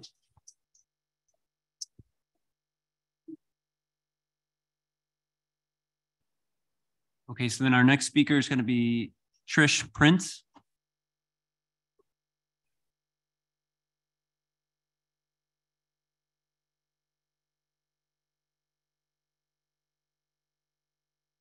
Hello, everyone. So I am Trish Prince, Patricia Prince. I live 8 Fenwick Place, so I am directly on the mill pond. So it's in my backyard. My husband the other day let me know that the tides are in fact getting higher. And so that's an interesting thing that I don't think he ever believed it before really this year. So just looking at the mill pond, I've lived there since 1995. I live right across from Clio. So we've seen some changes along the way, including the last time they dredged the mill pond. And I know that people were asking me, and I apologize, but you know, about the birds. So I take a lot of pictures, or I used to. It's been a tough year, but anyway, so the swans are not endangered, as we all know, just so, I mean, they're not even native to here, though they do nest, and they've already got their nest going already for this year. However, so at the last meeting, I happened to be looking over the environmental aspects of it. And last week I began the process, just, you know, letting, you have to contribute data to the DEEP related to endangered or protected or threatened wildlife species. They don't just automatically find these things. So I was curious last week, and I happened to notice that the Mill Pond is not in that particular zone, or perhaps not yet anyway, because we do have, so they're migratory, and I'm not an ornithologist, but what I wanted to share was this. So we see every year, in addition to the swans, the snow egrets, the bitterns, the herons. So anyway, we have a lot of birds, and they come right about now and they start to nest. Now, I was surprised. I had no idea, because we have so many of them eating small ducks as they get born and what have you. So it's really quite an experience on the Mill Pond. And I mean, like I said, we spend, I think a lot of us who live here spend a lot of time in that Mill Pond. Well, it turns out, and I had a list, but a number of those birds, let's see, I had no idea. We have so many bitterns, and you'll all see them in the trees. You can see them from Overton. So the white ones are they're gorgeous, and they're just everywhere. So from about now till fall, you'll start to see them. So anyway, a number of those are actually endangered. So the bittern, it doesn't really look all that striking. Probably the most common one I see throughout the spring and then summer into the fall. So it turns out that of all of them is actually endangered. I think there's one other, but anyway, a number of them are either threatened species of concern. So what happens now is then data has to, go in. And so I'm not really sure where we were with our environmental report, but, just to stress, living, and appreciating, it's literally in my backyard, all of this, taking it for granted to some respect, in some respect. Now, I saw those pictures the last meeting, and I had to be cautioned by a student of mine. I said, they were so pretty, and I don't really want to see a lot. And I looked at it, and I was cautioned something about impressionism and Nazi. So it's something about how, something can be made to look a certain way. And of course, I understand impressionism, and I never really thought about it in terms of, anything like that, propaganda or otherwise. But I do like pretty things. And obviously something needs to go there. And I remember in the beginning saying something like, like not norms, one of the older style buildings, right? And it did look like that. I don't think perhaps to the scale, right, that I anticipated. So as I had to put all these pieces together and thinking about where we are, and really, it's such a small area when you think about it. If you look at it from above, as I do quite often, just to see what changes and what has changed, it's not a huge area. So anything like that, affects it and has to. The other thing I noticed the last meeting, no mention was made of the brook that also flows from across Gregory Boulevard by the Masonic Wells. So those, what is it, I can't remember, a box culvert, that's it. It's called a box or whatever. Yes, the thing that runs out, I always assumed it only came from the stream that goes across the street. And that was the more recent thing I was looking. My husband said, what do you mean you don't know where it comes from? So, I rarely walk over there, but that wasn't mentioned in the meeting. And I assume that I didn't realize that the people who perform those environmental studies, hired as part of a project like this. So that's basically a landscaping architecture's license, right? A certification. I thought, and perhaps the qualifications, I do not recall the gentleman's name, but I had no idea that, so those studies were based on that, though, I'm assuming, it's a job one does perhaps, or is asked to do from time to time as part of that job. But at any rate, so my concerns really became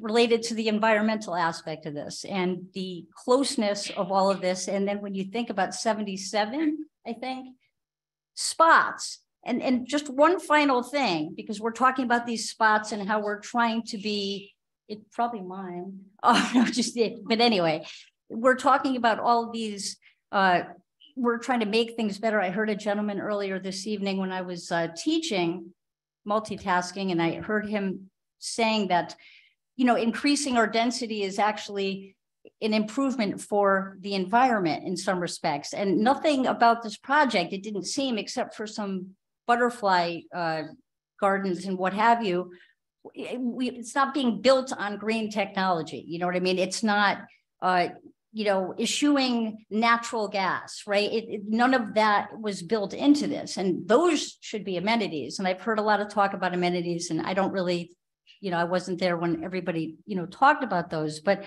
from all of this, it looks nice. And again, I think it looked great. But in theory, and then we're talking about a transit-oriented development, and yet we're asking to take away from a street and add 14 more parking spaces for people who are supposed to be moving here not to need cars. And I would say, as a person who works from home, whose children always have, I don't even know why I have a car. I don't know why I pay for, because I never use it.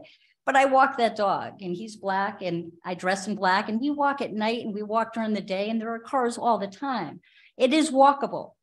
It is absolutely walkable. It's just a matter of, as a matter of fact, the more we put in there, the less walkable it would likely be. But at any rate, so obviously I'm not opposed, right? But it has to be scaled back, and I would think. And I would also, like I said, be curious to know more about the environmental study that was conducted, just because it doesn't appear that everything was taken into account, all right? But that is it, and I thank you very much for having me. Thank you.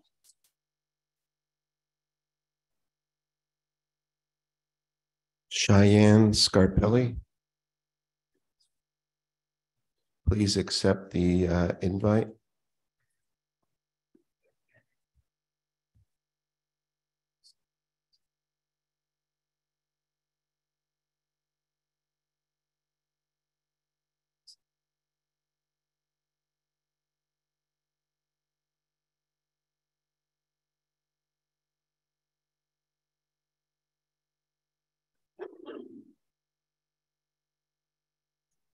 Please unmute.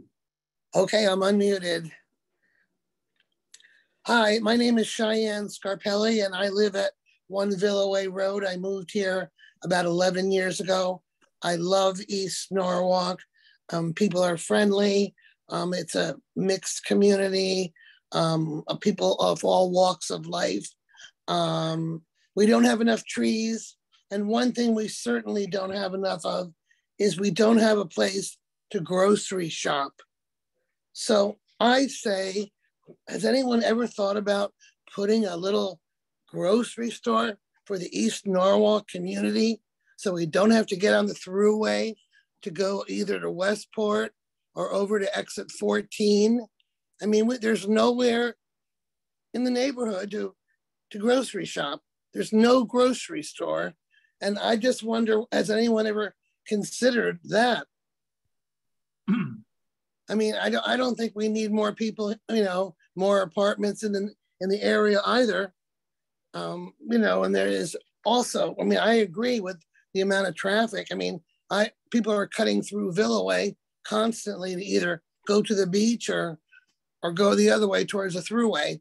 But, you know, I just think the neighborhood, we've got plenty of banks. We've got a drugstore. We've got plenty of churches. I think we should have a place to get our food. And I just wanted to say that. And thank you for listening. Thank you.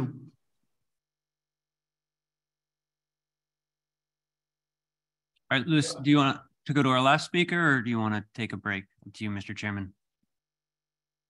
Lou, I suggest a break. There's only one more. Oh, there's only one more? Okay. It's what's the feeling of the group, Hannah? Take a break. Right? Wait, you said there's only one more speaker? Yeah, but it'll be a long. There's one more, Ms. Cece, I'm assuming you're going to take more than 10 minutes, right? Or probably people that maybe came in that didn't get to sign up. Normally the chairman asks if there's anyone who wants to speak that didn't sign up. we're not cutting it off. It's just a question of whether we break now or we break in 20 minutes or so. Whatever. We should break now. We've got we've already got Richard out, so why don't we it's 8:25, why don't we reconvene at 8:40? Okay, let's start online.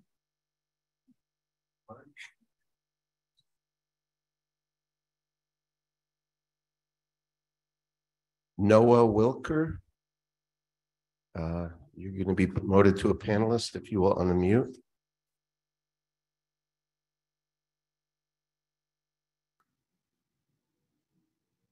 I'm not sure if I'm visible or not, or audible. Yeah, we can see you and hear you. All right, thank you very much. Thank you for the commission, or to the commission, for hearing all of the residents over the two sessions that you're holding. My name is Noah Wilker. I live at 40 Pine Hill Avenue. And I just wanted to echo all of the concerns that have already been made around the traffic and infrastructure challenges that this project is posing. We bought our home on Pine Hill Avenue here because we feel like it's a very, very special part of the world, with a fabulous school, beaches, the dog parks, the clubs, the proximity to the train station. I could go on and on about what a great place East Norwalk is to live. And we're proud to live here. I'm asking the commission to please hear all of these concerns and consider them seriously. Yes, there needs to be redevelopment in the East Norwalk area around the train station. We understand that. The Cemetery Street lot is an opportunity. There are many opportunities in East Norwalk to make it a better place to live and a more walkable place to live, and all of these concerns to be addressed. The first speaker tonight talked about the urban fabric of this neighborhood. And I think that there might be some disconnect between the people that actually live in this neighborhood and people that are considering this as an urban planning exercise. We view this not as an urban area, and I don't think you're going to find anybody who has invested in this area and moved their family here that anyone's going to want to see this turn into an urban situation. And we welcome, again, the opportunities, and we see the opportunities to make East Norwalk a beautiful place to live.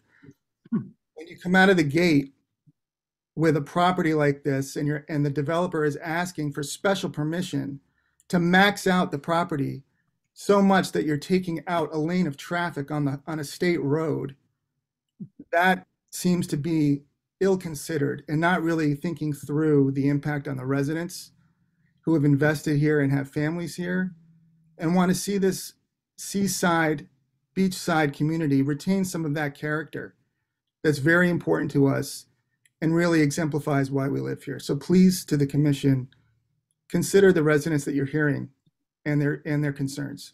Thank you. Thank you.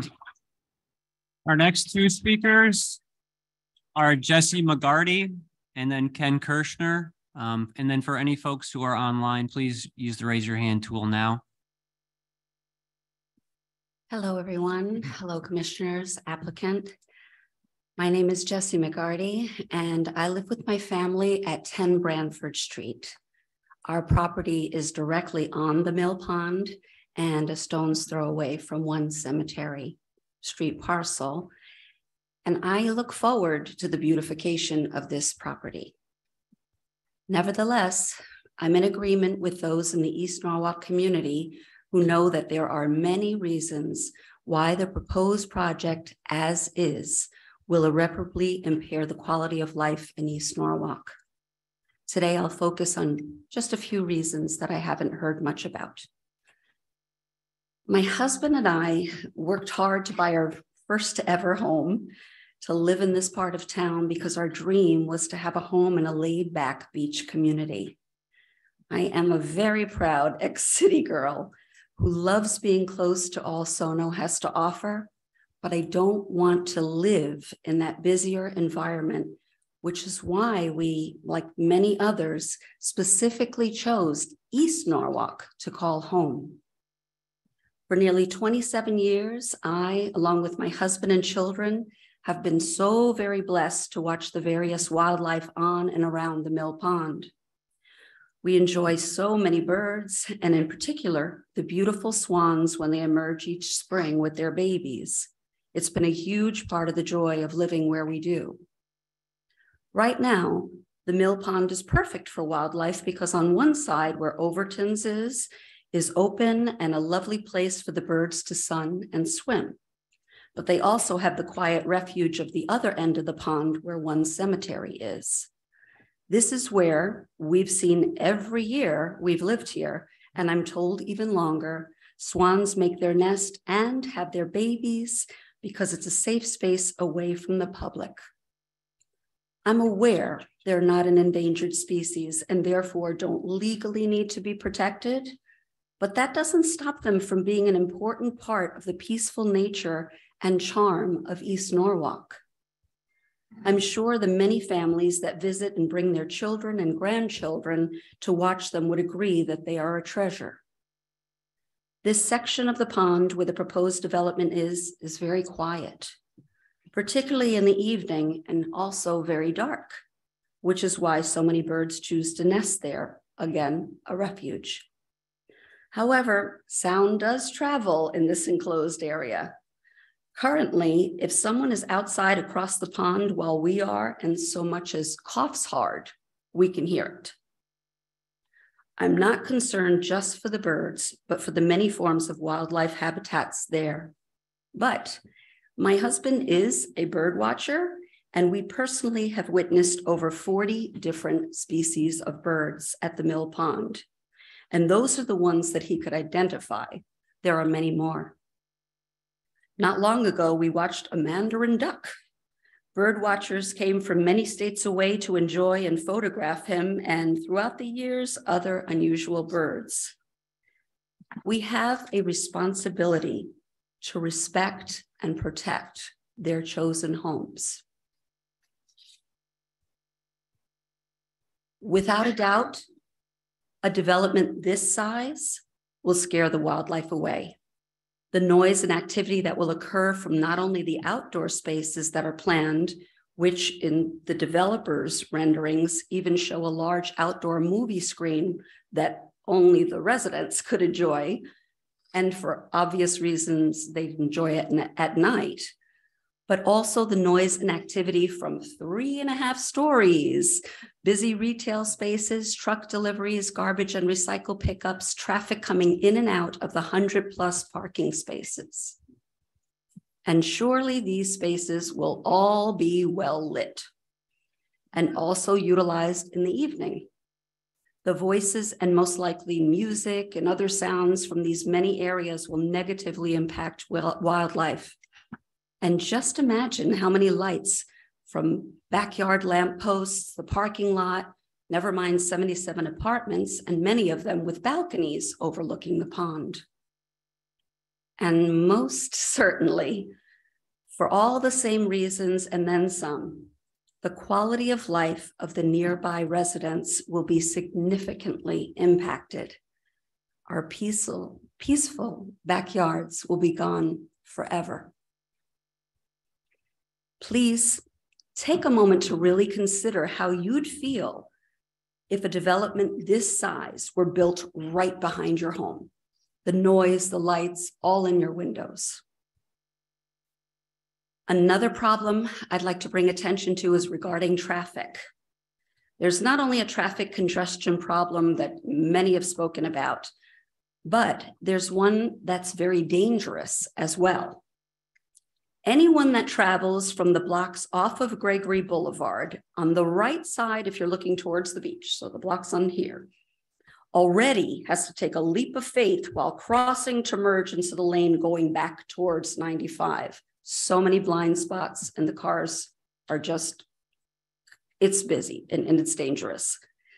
The same goes for folks, traveling from the left side of Gregory Boulevard, crossing over to merge into the lane going towards the beach. Getting into those lanes is challenging now. And if you live in that area, you certainly know someone who's had an accident there, or you yourself have come close. Anytime during the year, it's not easy, but especially during rush hours and the beach going season because it's very busy. summer camp at Marvin Elementary School. I won't go on. Others have mentioned boat shows, car shows, Ripka's patrons I didn't hear. So many people go back and forth. It is always very congested. The proposed plan for one cemetery includes a yield sign on the opposite side of Gregory Boulevard between the Masonic Lodge property and Christ Episcopal Church.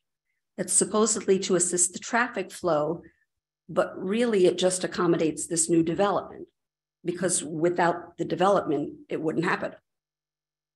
Putting a yield sign on Gregory Boulevard will inevitably back up traffic, as yield signs do, which will exacerbate an already problematic street. This will cause drivers to have to dart through the congestion to cross into the lane, and in the process, either hit other cars or the oncoming cars will hit them. Or even worse, people walking, biking, kids in strollers. It's a treacherous situation. And once there is only one driveway, one in and out of the one Cemetery Street development, as all the renderings show, with the added vehicles, and it's right at the start of Gregory Boulevard, the traffic will have no choice but to contribute to the congestion, and accidents will happen. If there is to be only one driveway, which still seems unsafe to me, it should be in the center of Cemetery Street, which would then allow views of the pond and of the green spaces, or even on the other side of the property at East Avenue, which is a much less used street. It just makes more sense. But since there's some sort of drain pipe that the property may need access to, rather than sacrifice building space, the driveway is planned there, and the area residents and visitors' comfort and safety will then be sacrificed instead. It's not a good plan. We who live here know how the traffic flow goes, and the issues have been mentioned at multiple meetings. Please listen to those who drive, walk, bike here daily, and not a traffic study that was done in the month of March. It's absurd and in no way reflects, an accurate depiction. While frustrated, exhausted, and yes, angry that so much time and energy has to be spent on the matter of this development, I'm sure you all can relate. I want to apologize. Some have behaved in not the best manner, but I also want you to know that it comes from a deep passion and love of our community, and from the fear that our homes and lifestyle will pay a terrible price if this development is built as is. We so value our peaceful way of life in East Norwalk, and we want to maintain it for generations to come. It's also important, that I, along with so many in Norwalk that I've spoken to, all feel the same, and that we want progress. You've heard it many times tonight. We want something built on that property. We get it that developers are business people who want to make money, not unlike the rest of us. However, certainly there's a compromise to be made here. Please make this modification of this problematic and disproportionate to the neighborhood design and reconfigure this development. Surely alterations could be made to please the developers and us. They have an extremely talented team who can do this, I'm sure. We all saw their magnificent renderings. Open it up a bit to the green space. That could and should be viewed from the road in front, or maybe in a center courtyard. Not only would it be more aesthetically pleasing to the neighborhood, but more environmentally friendly. Let the public see and enjoy while passing by the 4 points amenities like the pollinator habitat, integrated garden, public seating. Put them in clear view where people will actually see, use, and appreciate them.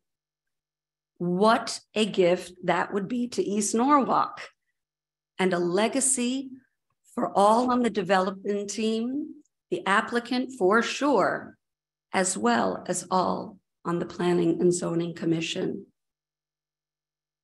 You have the power to make this happen.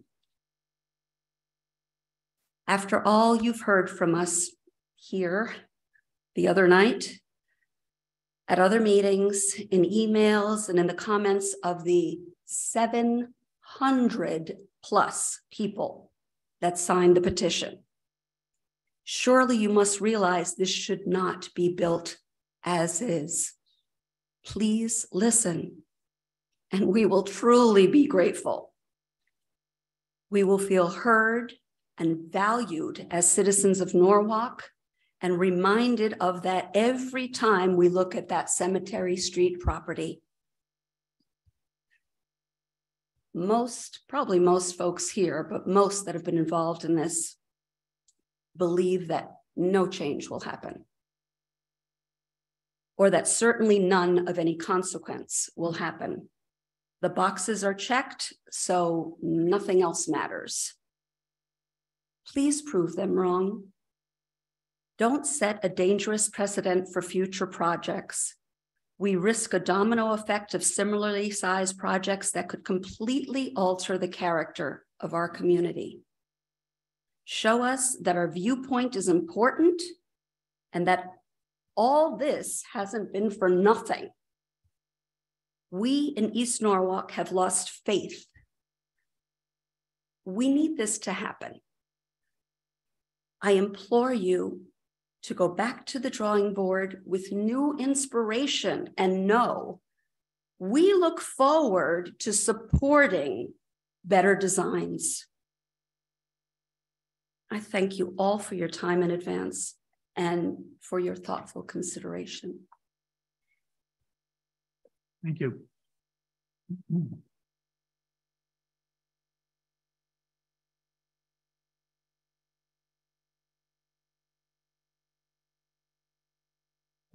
Commissioners, thank you very much. My name is Ken Kirshner. I live at 166 Winfield Street for the last 20 years with my wife.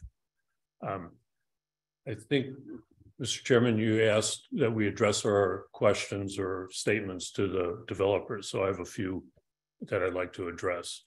First, I'm all for recreation and biking and everything else, but I don't understand the purpose of the bike path to nowhere. There aren't any bike paths on Old Saugatuck, on Winfield, on Van Zandt to get there. So why put about 100 feet of bicycle path there if no one could really get there through a bicycle path?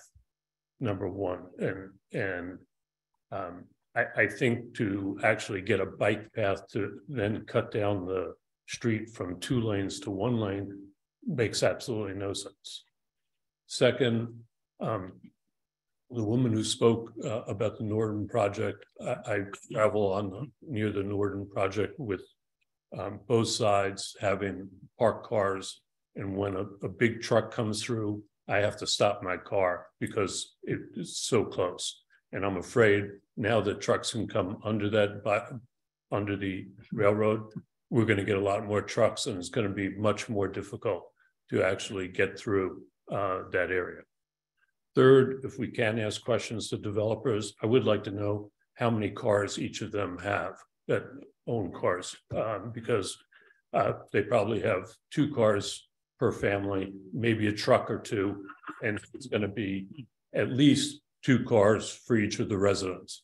And so if there's only 100 spaces, how you could approve anything more than 50 units is beyond me, quite honestly, because one would have to assume that there are going to be visitors and there are also going to be people going to the retail areas. With all due respect to Harvard and walkability study, our house is about 100 yards from Winfield Street, and I'll tell you, aesthetically, that setback is really nice. And having 10 feet or 10 yards or whatever was said is kind of ridiculous in my estimation. And so it needs to be scaled back in terms of the setback as well as the height. And finally, I haven't really seen any great studies on what the effect of the light and the additional construction are going to have on the environment in the mill pond. And I'd love to see that addressed as well. Thank you for your consideration. I appreciate it. Thank you.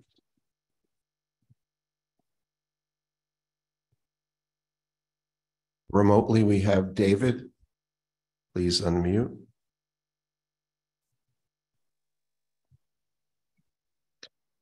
Hello, I was just wanting to speak and say that I'm opposed to the heavy density that this. I'm sorry, David, can you give us your name and address, please?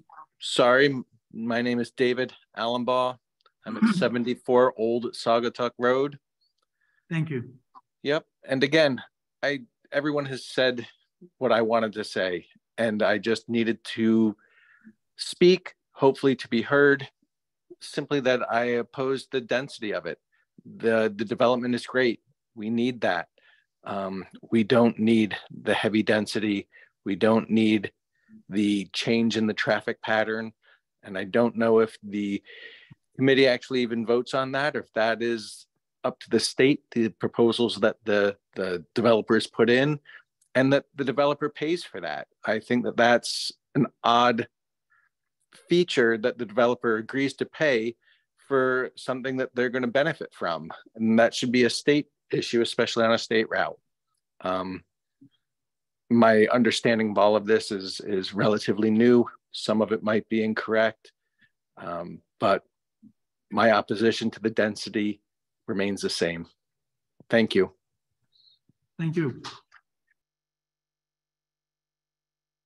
All right, and then I believe our final speaker is Ms. Cece. Well, before you do that, let me just ask, is there anyone else here or online that wishes to speak?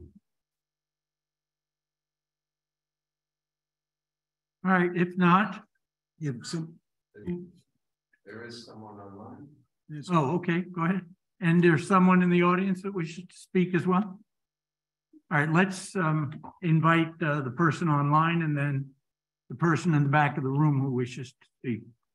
Karen Cole, please unmute.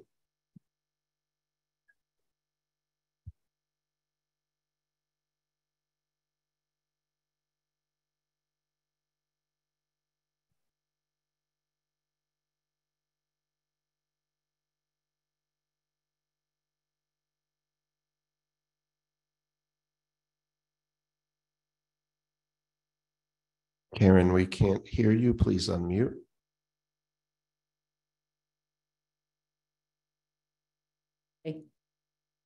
Hello, can you hear me? Yes, we can. Okay, sorry about the delay. My name is Karen Cole. I live at 24 Olmsted Place, and my husband and I raised our daughter here pretty much from the time we moved here 25 years ago. And when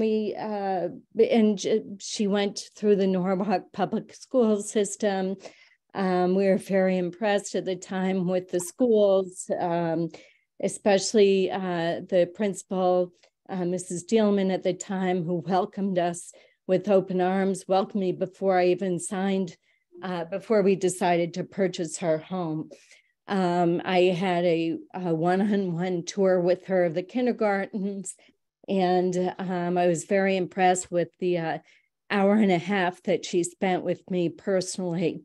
I'm an educator, so I was obviously concerned coming to a bigger town from where we came from, or a city actually, and I wanted to make sure that the school system was more than adequate for our daughter, who is an only child. She did well in the school system, and we were very pleased.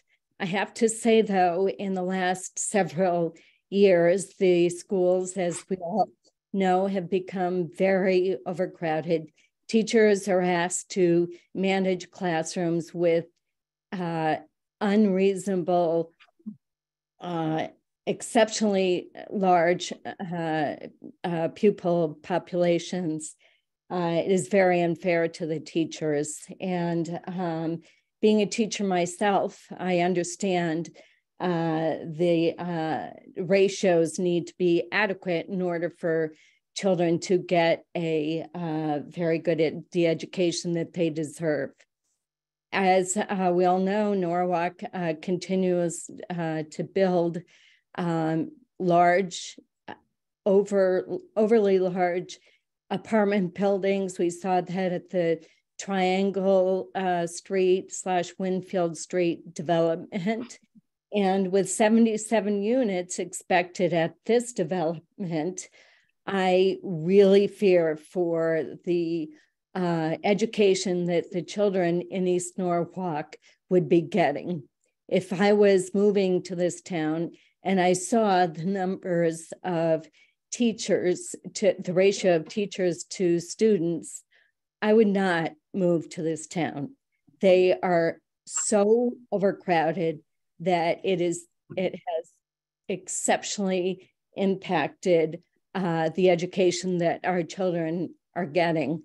And I implore the developers to really listen to this request that we need to scale it back so that there are not, that this development is not adding to the overcrowdedness to our classrooms. It is not fair to children, period.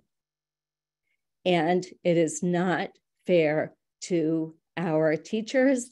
They're not paid enough to teach to that number. And the education that the children are getting, would be getting as the school population increases, would be a real disservice to them. Too many, I've also just wanted to say to end my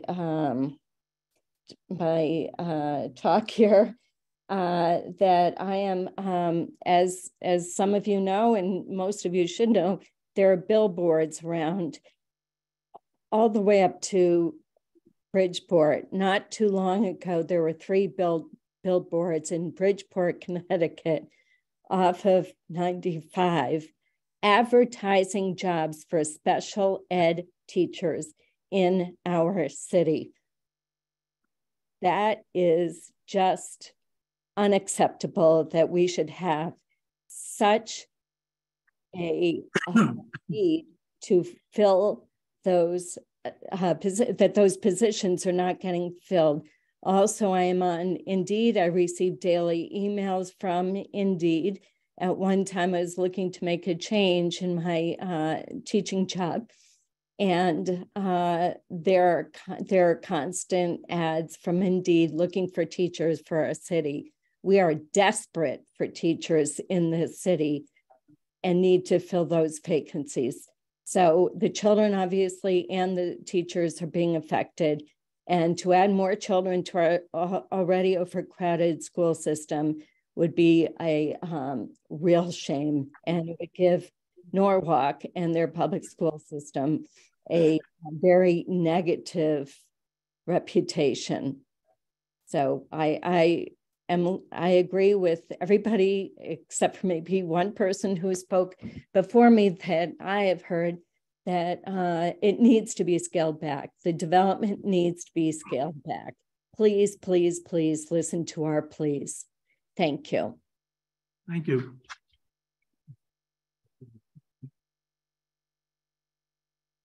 And did we have one other person in the audience who wished to speak?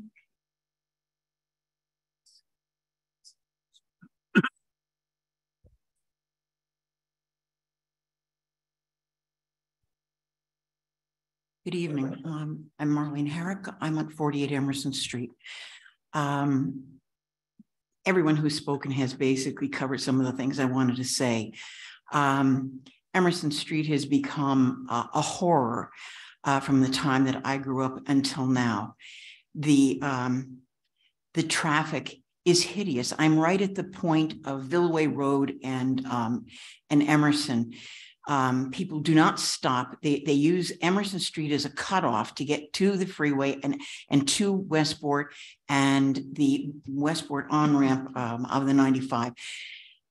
It's constant speeding up and down the hill. Because I'm on a slight incline, they gun their SUVs and go up the street. We have Amazon and what's the other truck? Amazon and UPS that are coming with these gigantic trucks coming up and down the street, blocking the traffic.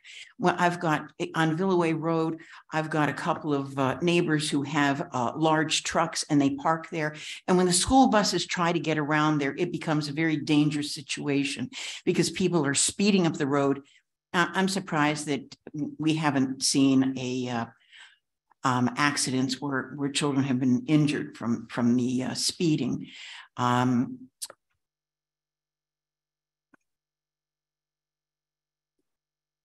The Bank of America was torn down, and you people have allowed this incredible building development to go up where it goes from one street to the other street, right on top of the street. There's no setback. There's no additional trees. There's nothing that makes it beautiful. It's really an eyesore. I'm not quite sure how the traffic there is impacting the traffic flow on Winfield Street and going into Westport. You just approved a building down in South Norwalk. You tore down 2 houses across a block away from the police station. And what's going up? Another damn square building. Ugly, ugly, ugly. It's gray, it's ugly. It's right on top of the sidewalk again. There's no breathing space. And I can't understand how it is that you're involved in planning and development when the airflow is never considered on what's happening in the development of buildings. On Water Street, they took down buildings there, beautiful low buildings, and then they stuck up again square, ugly, square, gray buildings. But it's not that you allow them to go up. You step right on the damn sidewalk. There's not room for a tree, a flower, or one blade of grass. And so the airflow, again, is stopped from coming into the city. There's this study done where you, in the summertime, as the trade winds begin to come in, although we don't have big trade winds in Norwalk, but as the city needs to be cooled down, there's no airflow coming in because you allow these huge buildings to go up, 5-6-story buildings. So that means the rest of the city is not cooled down.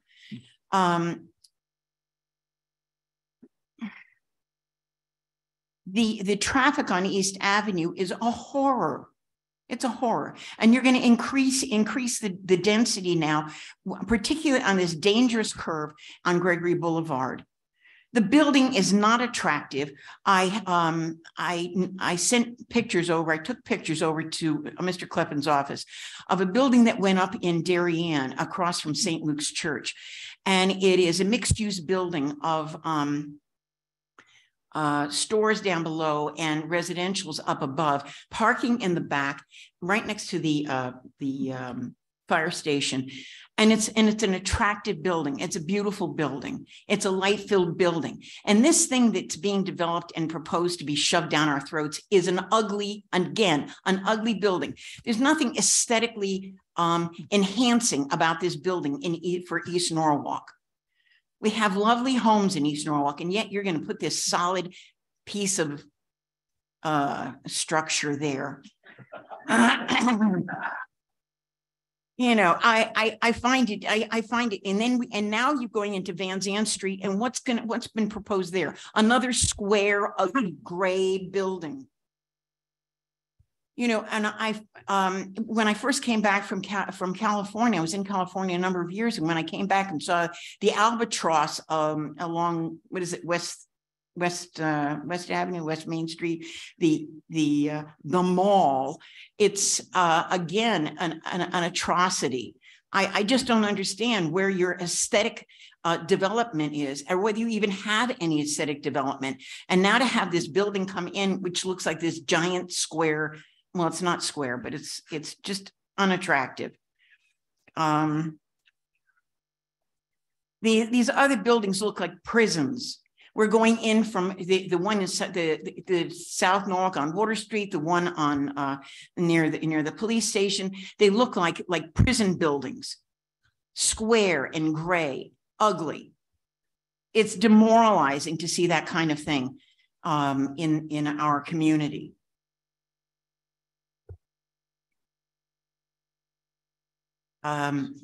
I don't know what to do about the traffic. The traffic coming in on Emerson Street is only going to increase as people try to avoid the lights on Winfield Street and East Avenue, and they come up and they cut across and they go down Russell Street, and it's just it's very dangerous. And we do have a lot of people who walk their dogs and walk their children, and I view it as an absolute horror as these people come speeding up to avoid the lights to get into Westport. I don't know what can be done about that. And sidewalks, I don't think they've never been put in over there to slow things down. And also my sister was concerned that you're continuing to increase sidewalk space. I don't know where this walkers are coming from, because frankly, I don't see a lot of people walking down to the beach or walking anywhere except in the road on Emerson Street, walking their dogs and their kids. You insisted on putting biking lanes throughout Norwalk. I don't see anybody using the biking lanes. The kids from Nathan Hale, my beloved Nathan Hale Junior Jail. The kids are on buses. They're not on bicycles. And if the other times I see the kids coming in out of Nathan Hale, they're walking. So the city that allowed that square turn over there in front of Nathan Hale, I was almost hit by a school bus when I first came in, because they put a square corner with a giant electrical box there, but they didn't take into account that we had to have space for a school bus to gently roll around a corner. And they did the same thing again on, I think it's Russell Street, Winfield, and going in towards Emerson Street again. They put in these gigantic telephone poles, light poles, and they made a square corner. You can't make a square corner, because as I turn from coming up Winfield Street to make that right-hand turn, I have to come into oncoming traffic. Who does this kind of stuff? You know, I'm just amazed. And yet you spend millions of dollars for some Bostonian group to come down here to tell us what we need in our town. And I think it's about time we stop this TOD nonsense out of Hartford. I don't know who started that stuff. It was started before I came here, but it's insanity. It's insanity to have heavy building going up near a train station. How many jobs are in New York? Are these people really going into New York for a job? Or are they just going down to Stanford for a dinner? I don't understand it. And I agree, Lisa Wexler on 600 AM has been talking about the idea that we have this overuse of lighting, that there are so many, and one of the ladies talking about the impact of the lights on the pond is absolutely correct. The birds are like awake all night long, because everybody thinks that we have to have this giant, everything's got to be lit up. Well, excuse me, but it doesn't stop crime. So why are we having everything lit up like it's daylight? These things, there's got to be a way of turning these lights down, or having buildings, all these buildings on Main Street stuff, to have them turn their lights down so that it improves the quality of life and allows the wildlife to feel at home in their own environment. But I agree that the pond, you're going to destroy the pond life by having all this noise and light and the bright lights. Where you're going to need bright lights for people to walk around the pond. So they'll put more lights there and destroy the wildlife in that realm as well. I find that the cemetery, I don't understand where you're going to find another lane, or you're going to cut down the lane. So you're going to make more congestion down there. And what happened down at Calf Pasture Beach has been a horror. You continue to take the parking away from Calf Pasture Beach and say, oh, you can park down there at Marvin School. Well, maybe not, because when the car show came, we couldn't have the car show and a concert going at the same time. There wasn't enough parking. So you continue to take the parking away. And now you sold the land that was directly next to the parking lot to go to some developer again who's going to put condos down at where Ascension Pool used to be. And so that means that our sunset is going to be nobody's going to be able to go to the beach and watch a sunset unless they go over to Sunset Grill, because you've allowed somebody else to come in and take that property away from Norwalk. And that I found appalling. That should have been bought up by Norwalk to expand our beach usage. And I don't know whether it can be reclaimed, but it really should be tried to be reclaimed rather than sticking more development on a beach area. Okay, that's all I have to say. Thank you. Thank you.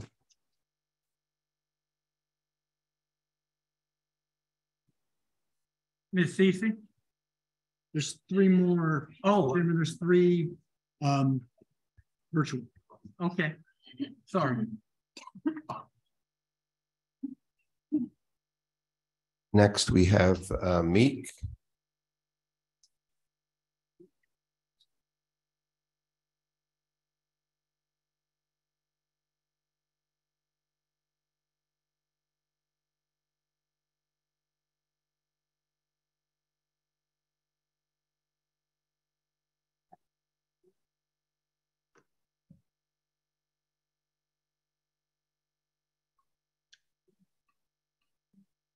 I'm sorry, did you call me? Yes. Thanks. I got about 45 seconds. I'm going to comment about the format of the meeting. You made it public. Can we have your name and address, please? Sorry, this is Brian Meek, Norwalk, Connecticut. That's Cranberry Woods Road if you need more proper. Thank you.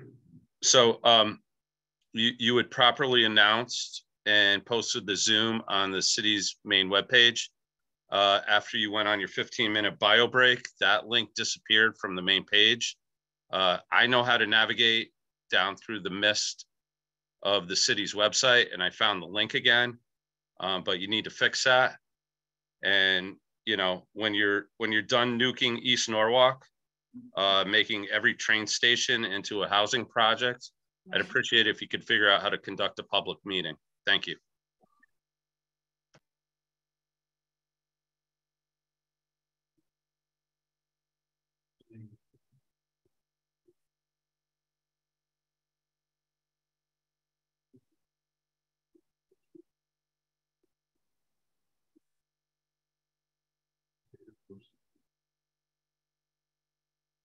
There's two more, I think, Larry. Well, there was two more.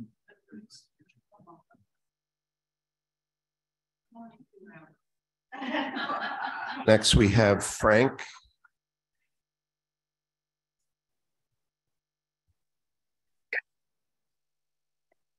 My name is Francesca Ciano. I live on 2nd Street.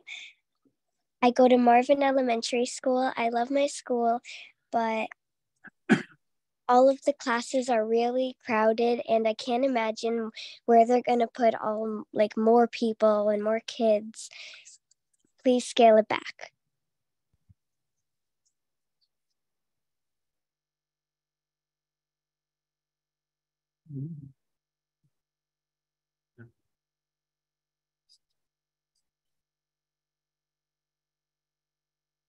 Elizabeth Barrera.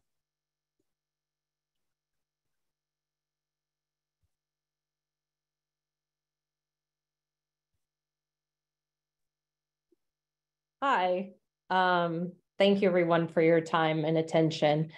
I think I just wanted to speak just as a voice of someone new to East Norwalk. I'm sorry, can you give us your address, please? Absolutely, I'm Elizabeth. I live on Raymond Terrace. Thank you.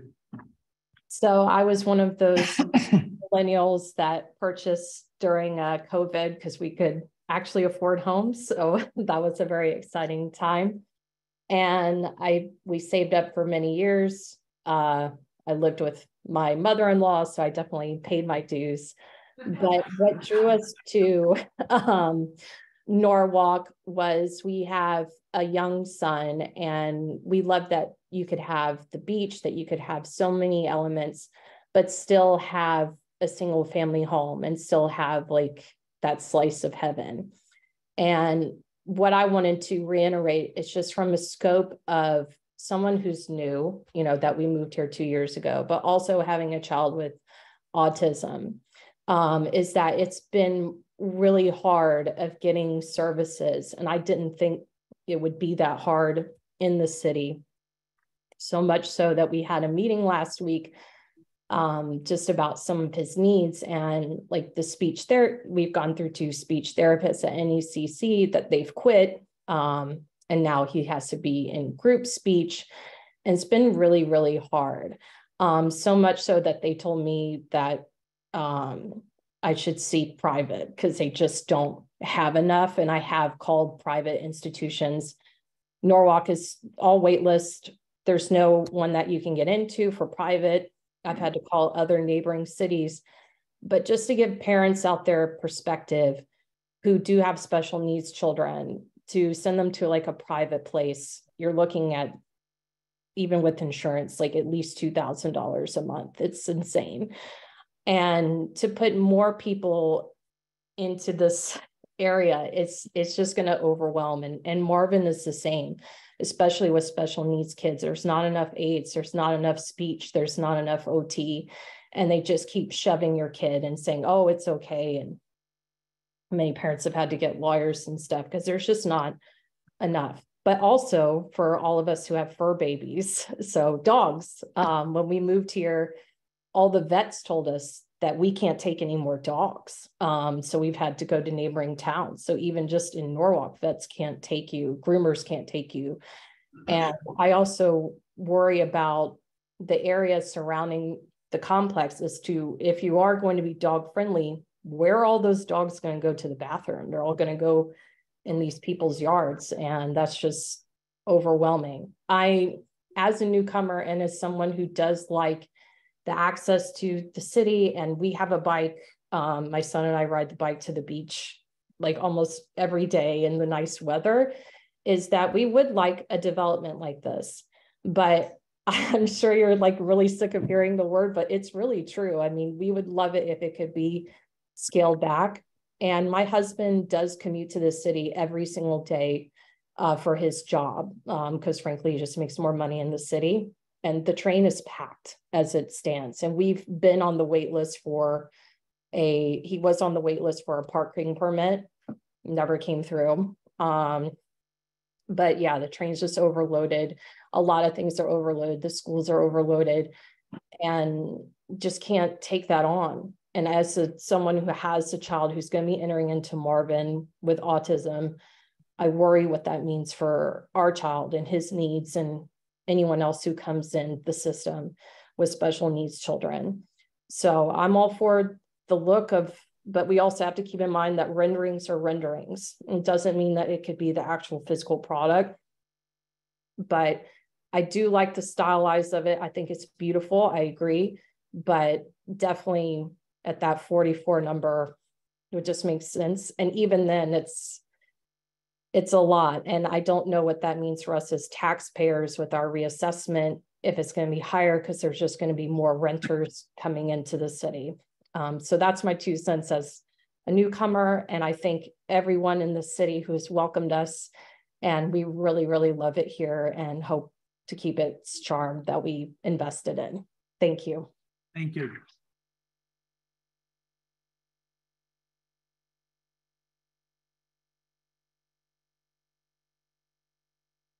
Lisa Henderson.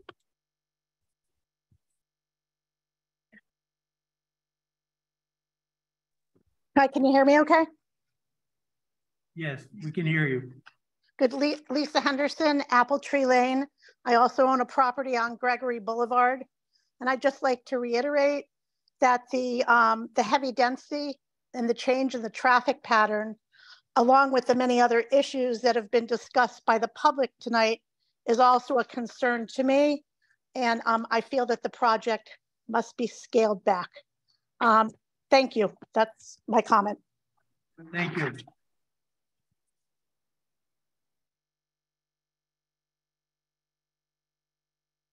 All right, Diane.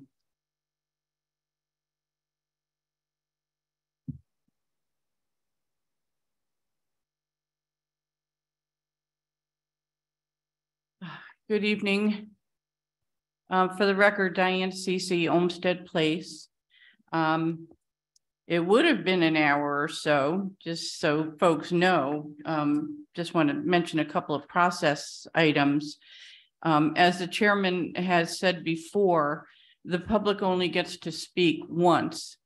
And following the closing of public comments, both the applicants and their experts and also city staff to some extent will be able to present a rebuttal. And that can be very lengthy. In fact, last week or the week before, some of you saw that Attorney Blank had already prepared some rebuttal comments that looks to some of the letters that were sent in. So, but what I'm going to do is one of the goals is to obviously get as many of the points of concern and suggestions and comments and questions into the record. And everyone did an excellent job of doing that. So thank you. I'm going to make a few comments and I'm just going to cut back on where I need to and then make sure that I don't leave here tonight and have left with something important to be in this record going forward, either for your deliberations or for what might happen if and when this gets approved. Before I begin my remarks, so I did want to speak to Chairman Shulman just in terms of instructions to the audience. I wanted the people to be aware that while you had mentioned that our requests for a change of date weren't possible due to statutory reasons with a time clock that would have expired, I guess, last week, but it's this week now, that the public should also be aware that given all of the concerns that have been raised over the past few months, the applicant did have an opportunity under state statutes to request an extension of time. And so, as one of the other speakers said so eloquently, it didn't have to be this way. So we were actually hoping that that extension of time might have come in as a request and that some of the concerns of the public could be addressed, send this back, and then reapplied for. And then also I wanted to point out too, because this is the first time I'm hearing it, and I've been before you a number of times, that the expectation is that we're addressing the applicants. And I understand that in terms of specific questions that people may have, but in fact, the applicants don't vote on this. It's the commissioners, the folks who are appointed who are here tonight. And so that's who we're speaking to. And when people are urging to scale back and to get this right, it's to you and to act on our behalf going forward with the applicant. So I do have opening comments, and there are things that I have to say up front now that are rebuttals to documents that have already been produced by staff. And again, I have to do that because these items have to be in the record. So I've made some slash and burn in some of them, and I'll be as quick as I can. And then I have some closing comments as well. I'm sorry. So for opening comments, just to, first of all, thank you, Chairman Shulman and the commission members. And we from East Norwalk Neighborhood Association, we're volunteers as well. And we know you all are appointed and volunteer. And we thank you for your time and listening to us. A few important points we want to make here is that ENNA is neither stalling nor opposing some level of development at One Cemetery Street. The residents here, many native, others for decades, and some new transplants that you've heard from as well, realize that the center of our East Norwalk is diamond in the rough, and some small business activation with modest residential growth and beautification are all desired. However, East Norwalk is neither a city downtown, nor is it a small commuter, but rather a small commuter station and not a major transit hub. ENNA and residents recognize that while this application may ultimately meet the letter of the law in complying with the zone regulations, which as proponents have dubbed settled law, we also contend the application doesn't meet the spirit of what residents intended or anticipated.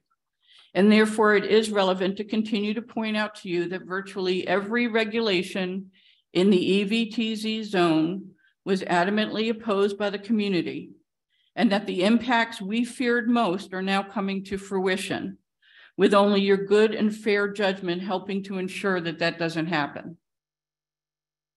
The residents ultimately failed in our efforts to have EVTZ zone rejected by planning and zoning. We took some cautious comfort in Mr. Kleppin's reassurances that any out of scale or oversized developments we were concerned with would have to be submitted as special permits, which is what you're hearing tonight, and therefore guaranteeing our right to this public hearing, but also requiring you to conduct a more rigorous and discretionary review than a regular permit, including the special permit standards that all relate to quality of life. We were also assured that even though it would be very simple for a developer to accumulate enough bonus points to achieve the greatest height and density, that this commission could review them based on their value to the community against the negative quality of life impacts of each development plan. Even at this late hour in the process, ENNA has communicated to Norwalk residents that we believe this application can be modified to be acceptable to our community and still meet many of your TOD and EVTZ goals. We had hoped the developers would have withdrawn the application again, and based upon much of the public feedback provided P&Z staff, provided to your staff, to submit a new plan addressing the concerns. We appreciated your continued patience and willingness to keep an open mind, as you heard from all the hundreds of residents via email, the petition. We submitted an addendum today to you through staff that number is now over 730, and those speaking to you directly to scale this back. We ask that you give great consideration to the 11 special permit standards we'll be citing and our assessment of the bonus points. Both of these documents, the special permit standards and the bonus points a la carte menu, for lack of a better term, give you the greatest latitude to deny without prejudice versus approving and then imposing dozens of conditions in order to mitigate the negative impacts that our community is most concerned with.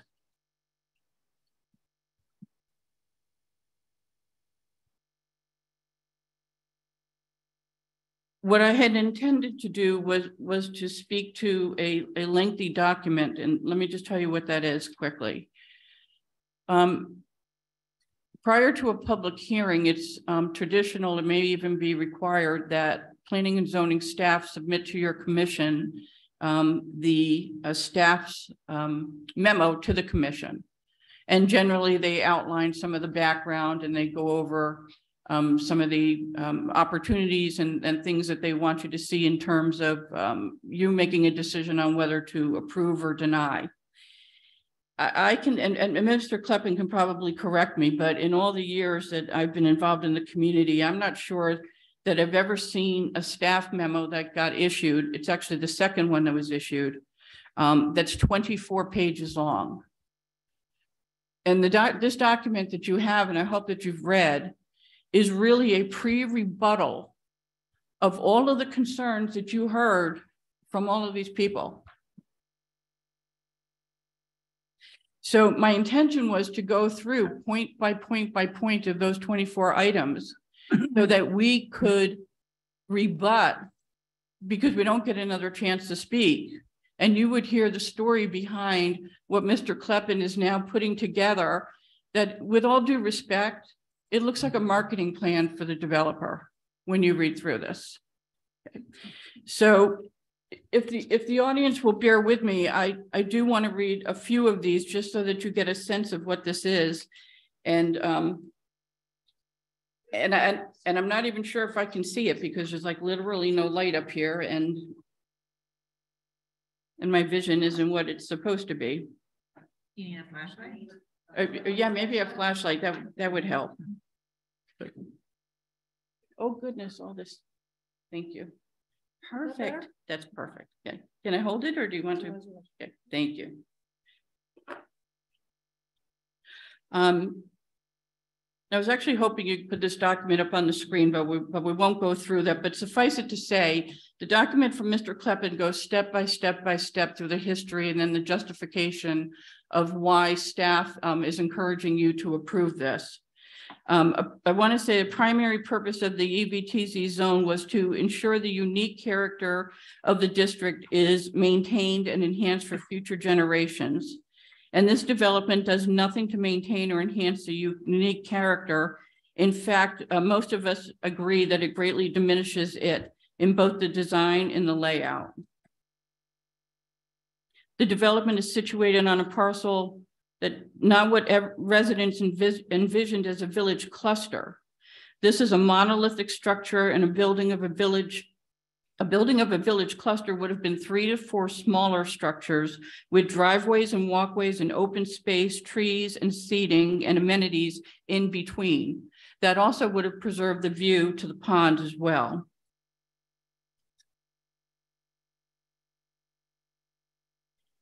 In addressing our concerns with a looming overpowering structure with minimum setbacks, and to speaking to Mr. Tanner Thompson's comments as well, it's the sitting at the top of the sidewalk.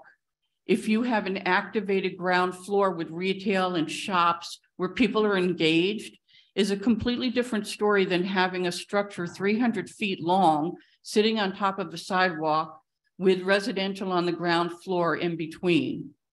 And this parcel was specifically designed to accommodate that versus the rest of the zone, which requires the ground floor activation.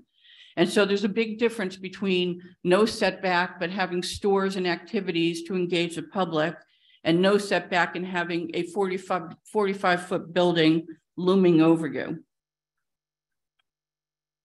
I also want to say, because we need to reiterate this, that no one ever thought an appropriate use of that parcel was the asphalt parking lot in terms of a small building on it as well. And no one is suggesting that now.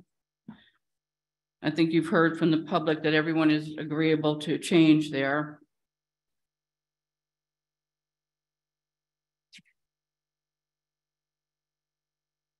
Approving this application creates a slippery slope in terms of the density provided for under TOD, and especially in terms of your future applications. In fact, you've just got an application now for Van Zant Street, but it also sets a dangerous precedent in terms of modification of local roads and traffic patterns for private development as well. In terms of the sustainability bonus points, it was admirable that the 2 of our council people took up the environmental torch during your review. But the fact remains that too much weight and value was assigned to achieving those goals, especially since there's no political will or desire on the part of the city staff to include those items as a price of entry for even developing here. The comparisons to the fact that these buildings are not as large as what's approved for South Norwalk under TOD is really disingenuous, and it's not comparing, apples to apples. South Norwalk has a major train station serving the majority of Norwalk commuters and some surrounding communities. It's a station with service on 3 lines.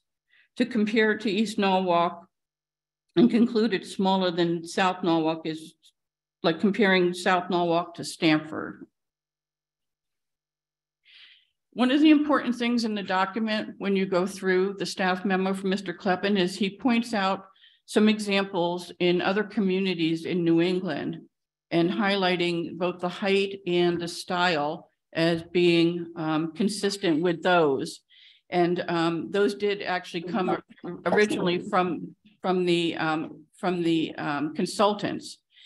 But the pictures that they have in there, especially Newburyport, but the other ones that were highlighted as well, are all in communities where what you're looking at are structures in their downtown. Literally, they're downtown, not a neighborhood. And East Norwalk is not downtown Norwalk.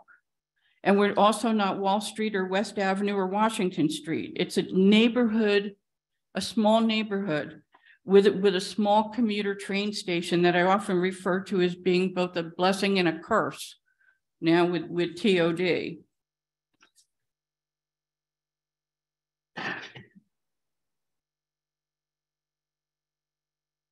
Many residents aren't nearly concerned with the development towering over existing buildings, although it will appear to in some cases. They are concerned with the towering effect over people, the pond, the cemetery, and the streets. The shadow effects alone from the nearly total elimination of sunlight will have far-reaching implications as well. I was hoping actually someone would present some evidence on that, but I don't know if it was submitted to you or not.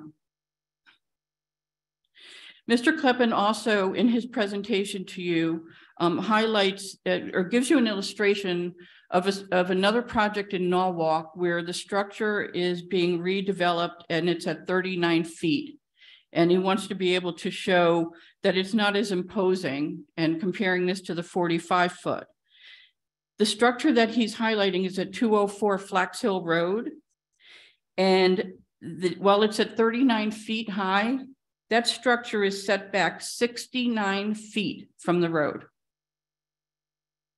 Okay. The structure here that we're talking about is almost literally on top of the sidewalk. And not only is 204 Flax Hill set back 69 feet, the frontage is almost all green, meaning lawn and shrubs and greenery and open space there. Mr. Kleppen cites smart growth principles in defending the support of this project. And he cited 10 of them, which are widely acceptable, I guess, by planning officials. But in this case, half of them do not, this project doesn't comply with half of them. One is to take advantage of compact building design. Reasonable people here would not consider this compact design when the project covers every available square inch to maximize the units. The other point is to create a range of housing opportunities and choices. Well, this will be the third high-end luxury development in East Norwalk in the past 6 years. Another point he makes is to foster distinctive, attractive communities with a strong sense of place. While this is certainly distinctive, residents have deemed it both unattractive and out of place for our community. And principle number 6 is to preserve open space, natural beauty, and critical environmental areas. Yes, we know the historic Mill Pond would still be there. And we know that there are measures being taken to both mitigate the runoff and to also purify it as well. But to take a 90% open asphalt parcel today and convert it to a 90% structural coverage is hardly in keeping with that principle. And then principle number 10 is to encourage community and stakeholder collaborating in development decisions. Well, I have to ask, how did that work out?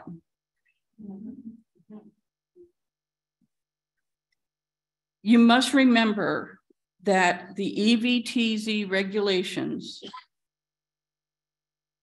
were rejected by the community, and that ENNA's early and proactive attempts to collaborate with this developer resulted in misleading information, broken promises of tasteful, appropriately sized nautical village, and only served to further erode any trust in the process that brought us to tonight.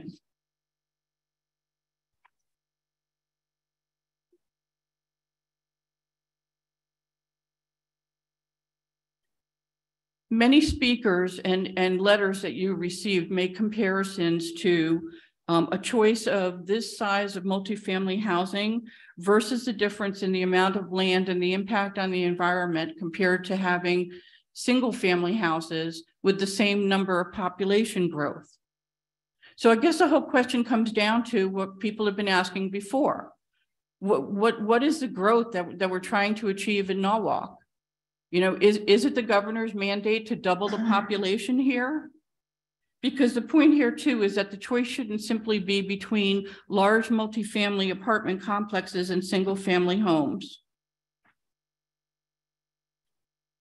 ENA in the past has urged you to motivate developers and private property owners to build or renovate the type of missing middle and infill housing that we described, which would support duplexes, quadplexes, courtyard bungalows, more congregate senior housing, detached ADUs, and yes, even some agree with the national trend towards the increasingly popular tiny houses. Mr. Kleppen will tell you that the EVTZ zone is only 7% of the full 35 acres of the entire TOD study that resulted in this plan. But that 7% is 100% of the center of East Norwalk Village. And that's important. That's an important number to keep in your head.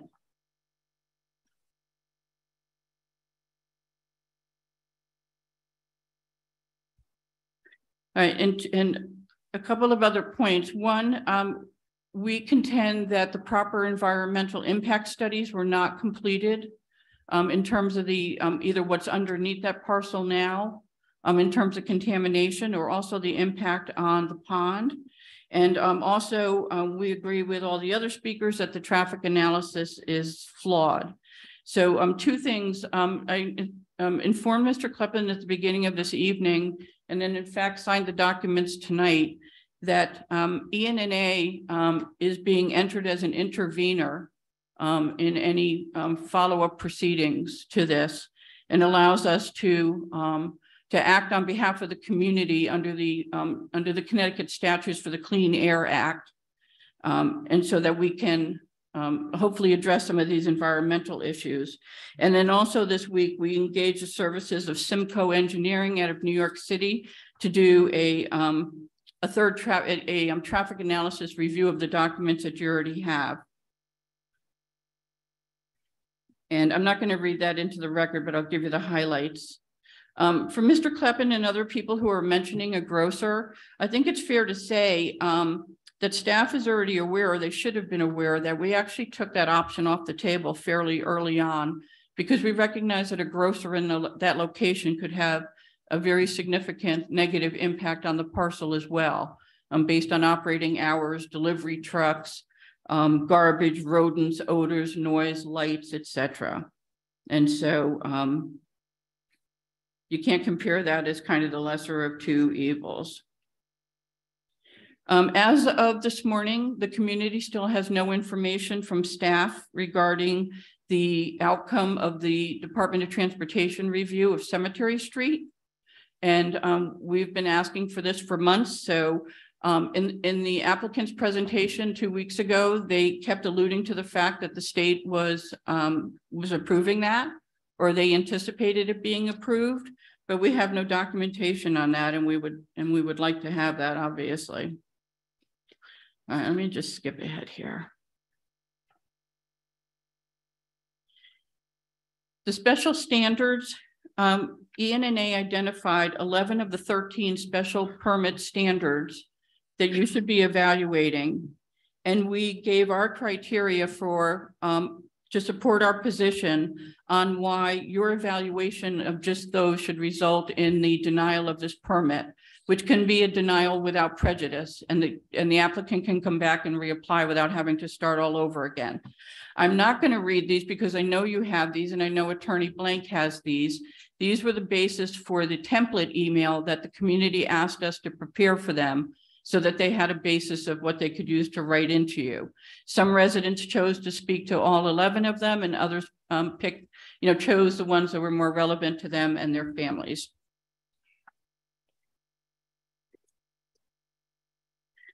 Okay, for the traffic analysis, this document was turned over to staff this afternoon. It's Simcoe Engineering. I'm not going to go through everything, but they have serious concerns with the two studies that are already before you. And I can just give you the topics. The traffic volumes themselves, the lack of an alternate driveway, site distance concerns that they say create a serious safety hazard. There's no vehicular site circulation study that they could find in the plan for vehicles once they enter the property. They cite a number of safety concerns. Obviously, they speak at length about the parking, especially the on-street parking. There's a number of questions about parking on the parcel. Is it assigned? Where do people park when they get in there? Are people going to be driving around to support the retail business and then just be driving around the parking lot looking to for a space and then pulling out again? How many total spaces would actually be dedicated for visitors where they're marked as visitors as well? And then they found the following deficiencies have been identified after reviewing the applicant's report. And the firm identified 9 different recommendations for those deficiencies that should be looked at. And that's Simcoe Engineering with one of their planners, and then a state of Connecticut professional licensed engineer. And that's in the record with Mr. Kleppen for you to review. The public amenity points you've already gone over. We contend that almost all of those public amenities primarily benefit the developer themselves, their tenants. Many of them can be used as just marketing tools in terms of attracting tenants. Others are cost-effective measures for them to comply with standards that they have to comply with anyway. For example, the rain garden, integrated garden, porous pavement, etc. Because they have to comply with the city's stormwater management plan, these are some pretty cheap and easy to maintain options for them to be able to do it and really don't provide any benefit to the city, along with the shaded seating and powered seating that would presumably be shared. Again, I'm not going to go through all of these because you have them in front of you and you know what our objections are. So thank you for bearing with me. I just have closing remarks. I don't think. Thank you. Yep. No. I did the big font. Thank you so much. There's an unusual dilemma. So I just want to say, after saying all of that now to you, we realize there's an unusual dilemma that you face tonight as commissioners. Many of you were also serving on the planning or zoning commissions at the time that the TOD zone and the EVTZ zone regulations were crafted and approved. You listened to the pleas of residents to reject the regulations as having the potential to result in out-of-scale development with serious quality of life implications. But you were reassured by staff, as we were, and what appeared to have been safeguards against this. Most importantly, your discretionary powers under the special permit standards and the requirement that you analyze the public value of those bonus amenities against the negative impacts, some that are very serious and that simply cannot be conditioned away. So tonight you've been put in the unenviable position of having to vote on regulations and design standards that many of you enthusiastically supported 2 years ago, that may have appeared in theory to have positive impacts, but in practice will result in the very out of scale, out of character, community altering overdevelopment that residents feared from the beginning. In fact, dozens of those residents wrote you, and again, more than 700 of them signed a petition asking you to fix all the bad things that are coming to fruition that perhaps you could never have contemplated when you approved the zone. You cannot fix bad things by making them worse. And while it may appear to be a no-win position for you to be in, it's not. There's a chance tonight to do the right thing, to get this right, to ensure this foundational application results in a win-win-win for the residents, the developers, and the city. You have an opportunity and in fact, the discretionary option given to you under the special permit statutes, under the bonus point evaluation process, and under state statutes to deny this application without prejudice. Send it back. Ask the applicants to revamp it to address the community concerns and to be the model for smart, scaled, harmonious development in East Norwalk, because this is the model on which all others may be judged. You have the ability now, tonight, to course correct, re-examine the rules, and in doing so, commit to improving the regulations going forward. Rules get changed to make things better. Use this momentary chance to revisit and modify the rules. On behalf of ENNA and the residents of East Norwalk and beyond who've participated with us, we urge you to please take this opportunity tonight to get this precedent-setting application right. And to get it right, you must scale it back. Thank you for your time.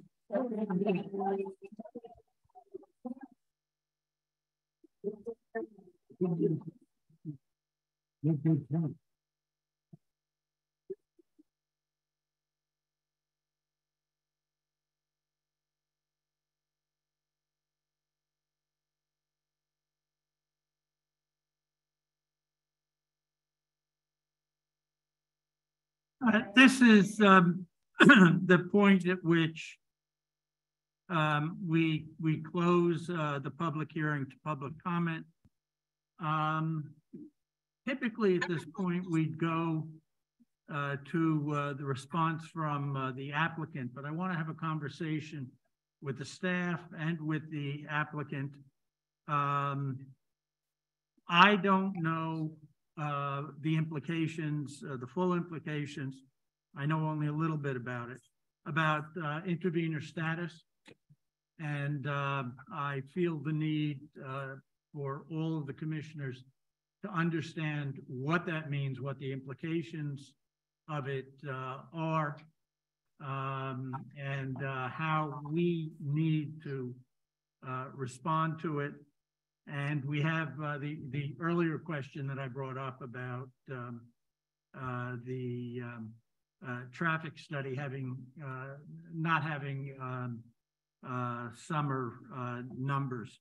So I would ask the developer's representative, though I will not tell you to do this, to put off your response until our next meeting, Yeah, which is that next week? We should talk about if you want to. Well, that's a question. Do you want to do it next week or push it past that? That's the question. What's the advantage of pushing it off further? Hey, please cut that out. We've been polite to you throughout this, including listening to your hooting, which is inappropriate. We expect, and I think have a right to demand, that you show us the same courtesy that we've shown each of you.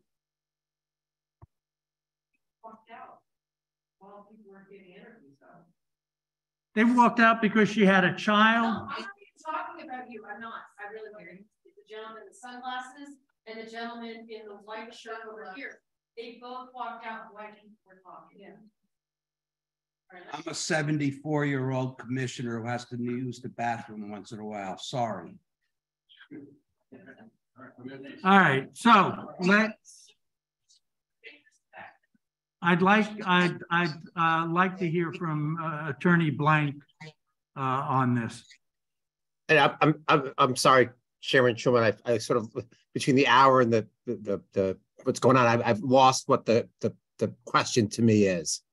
The question to you is, are you willing to put off your rebuttal either until our next meeting or the meeting after that, so that we can do more research into what intervenor status means and what it implies in relation to this application, and to do a little more, excuse me, to gather a little more information regarding the issue of the traffic counts that were conducted.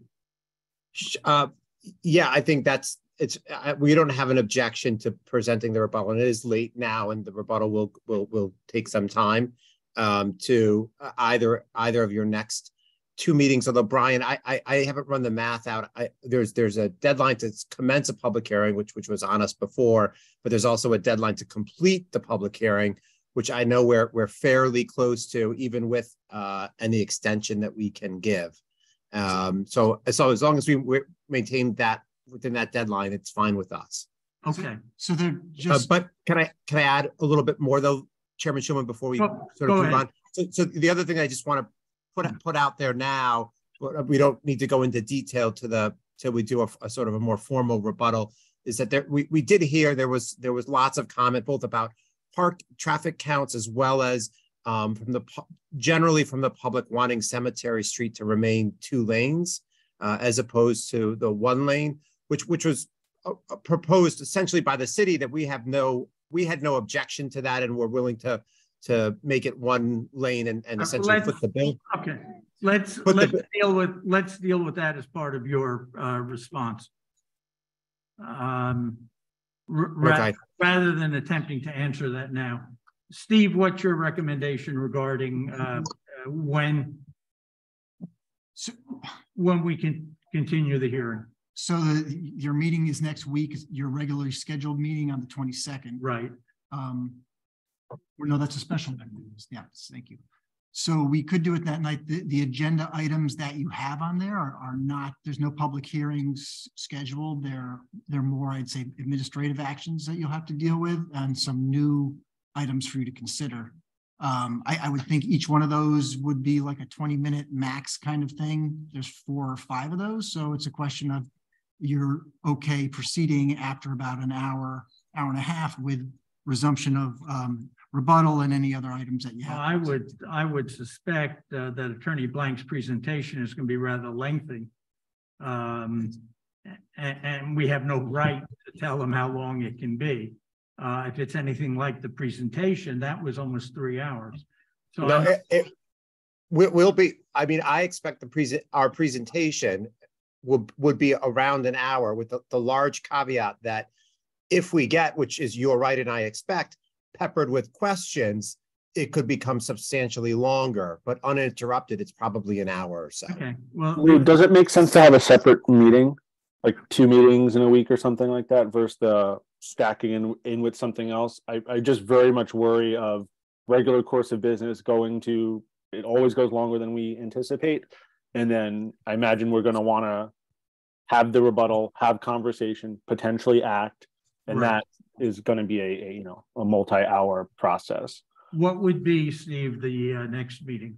Well, the issue, if you go beyond that week, you start. Yeah. The extension time. We can look at that. The other piece of it is you run into the holidays at the beginning of April, so that makes it tight. That's why your normal first meeting in April is, I think, the 12th. So that's what kind of. It's a tricky calendar. Do we want to do 2 meetings next week, or is it next week? Sorry, 2 weeks from now, the 22nd, and then that's next week. Today's yeah. What is time? Like the 22nd and then the 23rd, or something, some version of that. Well, we can't confirm that now because we have to see if this room is available. I'm assuming you'll be back in person again or hybrid format. So I can't say, yeah, we'll do it Thursday, but there might already be a meeting in here. So I don't have that luxury at this point. Steve, do we have the right to knock back the items that are on the March 22nd meeting?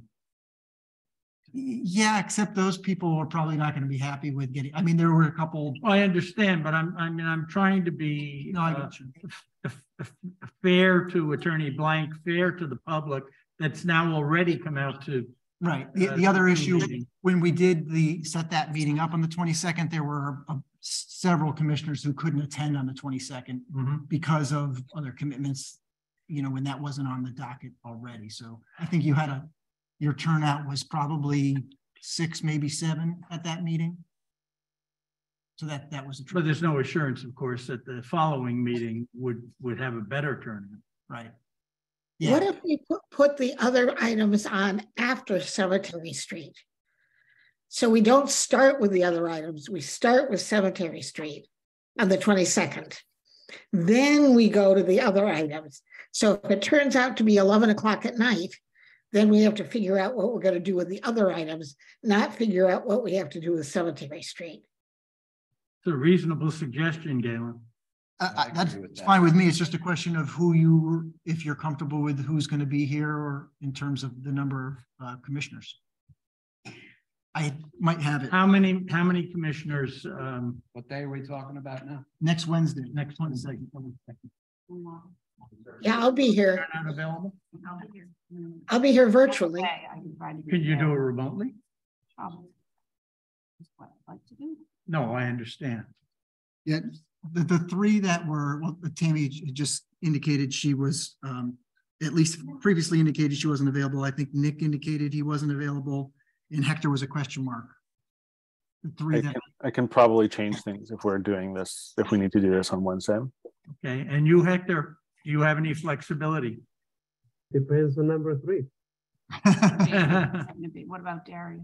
Darius is sick. So Darius is sick today. He has COVID. And he did say he could attend on the 22nd. Right. When asked previously.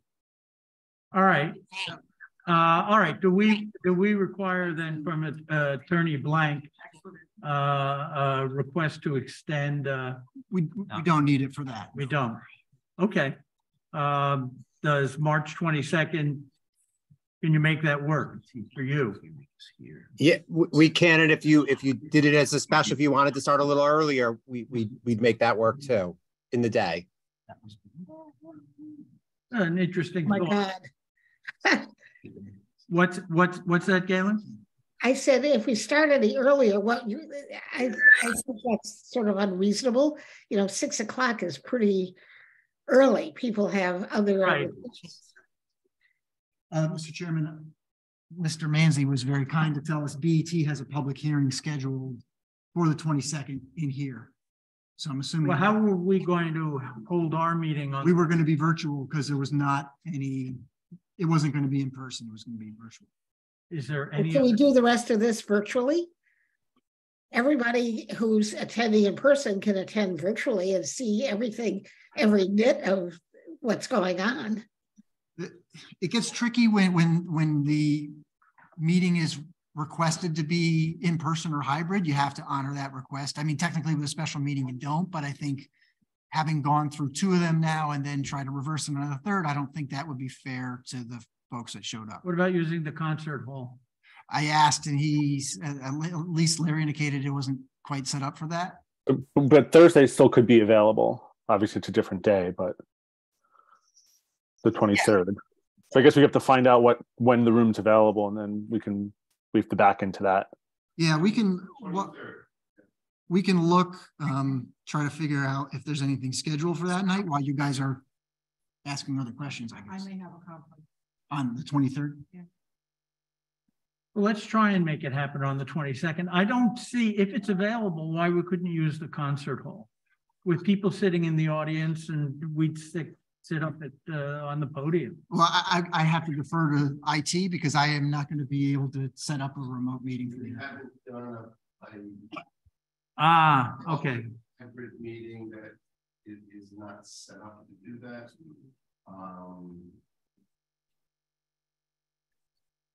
What is the other meeting that's scheduled to be here? BET, public hearing. It is a public hearing for the Board of Estimates taxation. Probably a budget public hearing. Yeah. I don't think we can bump them, sorry. Right.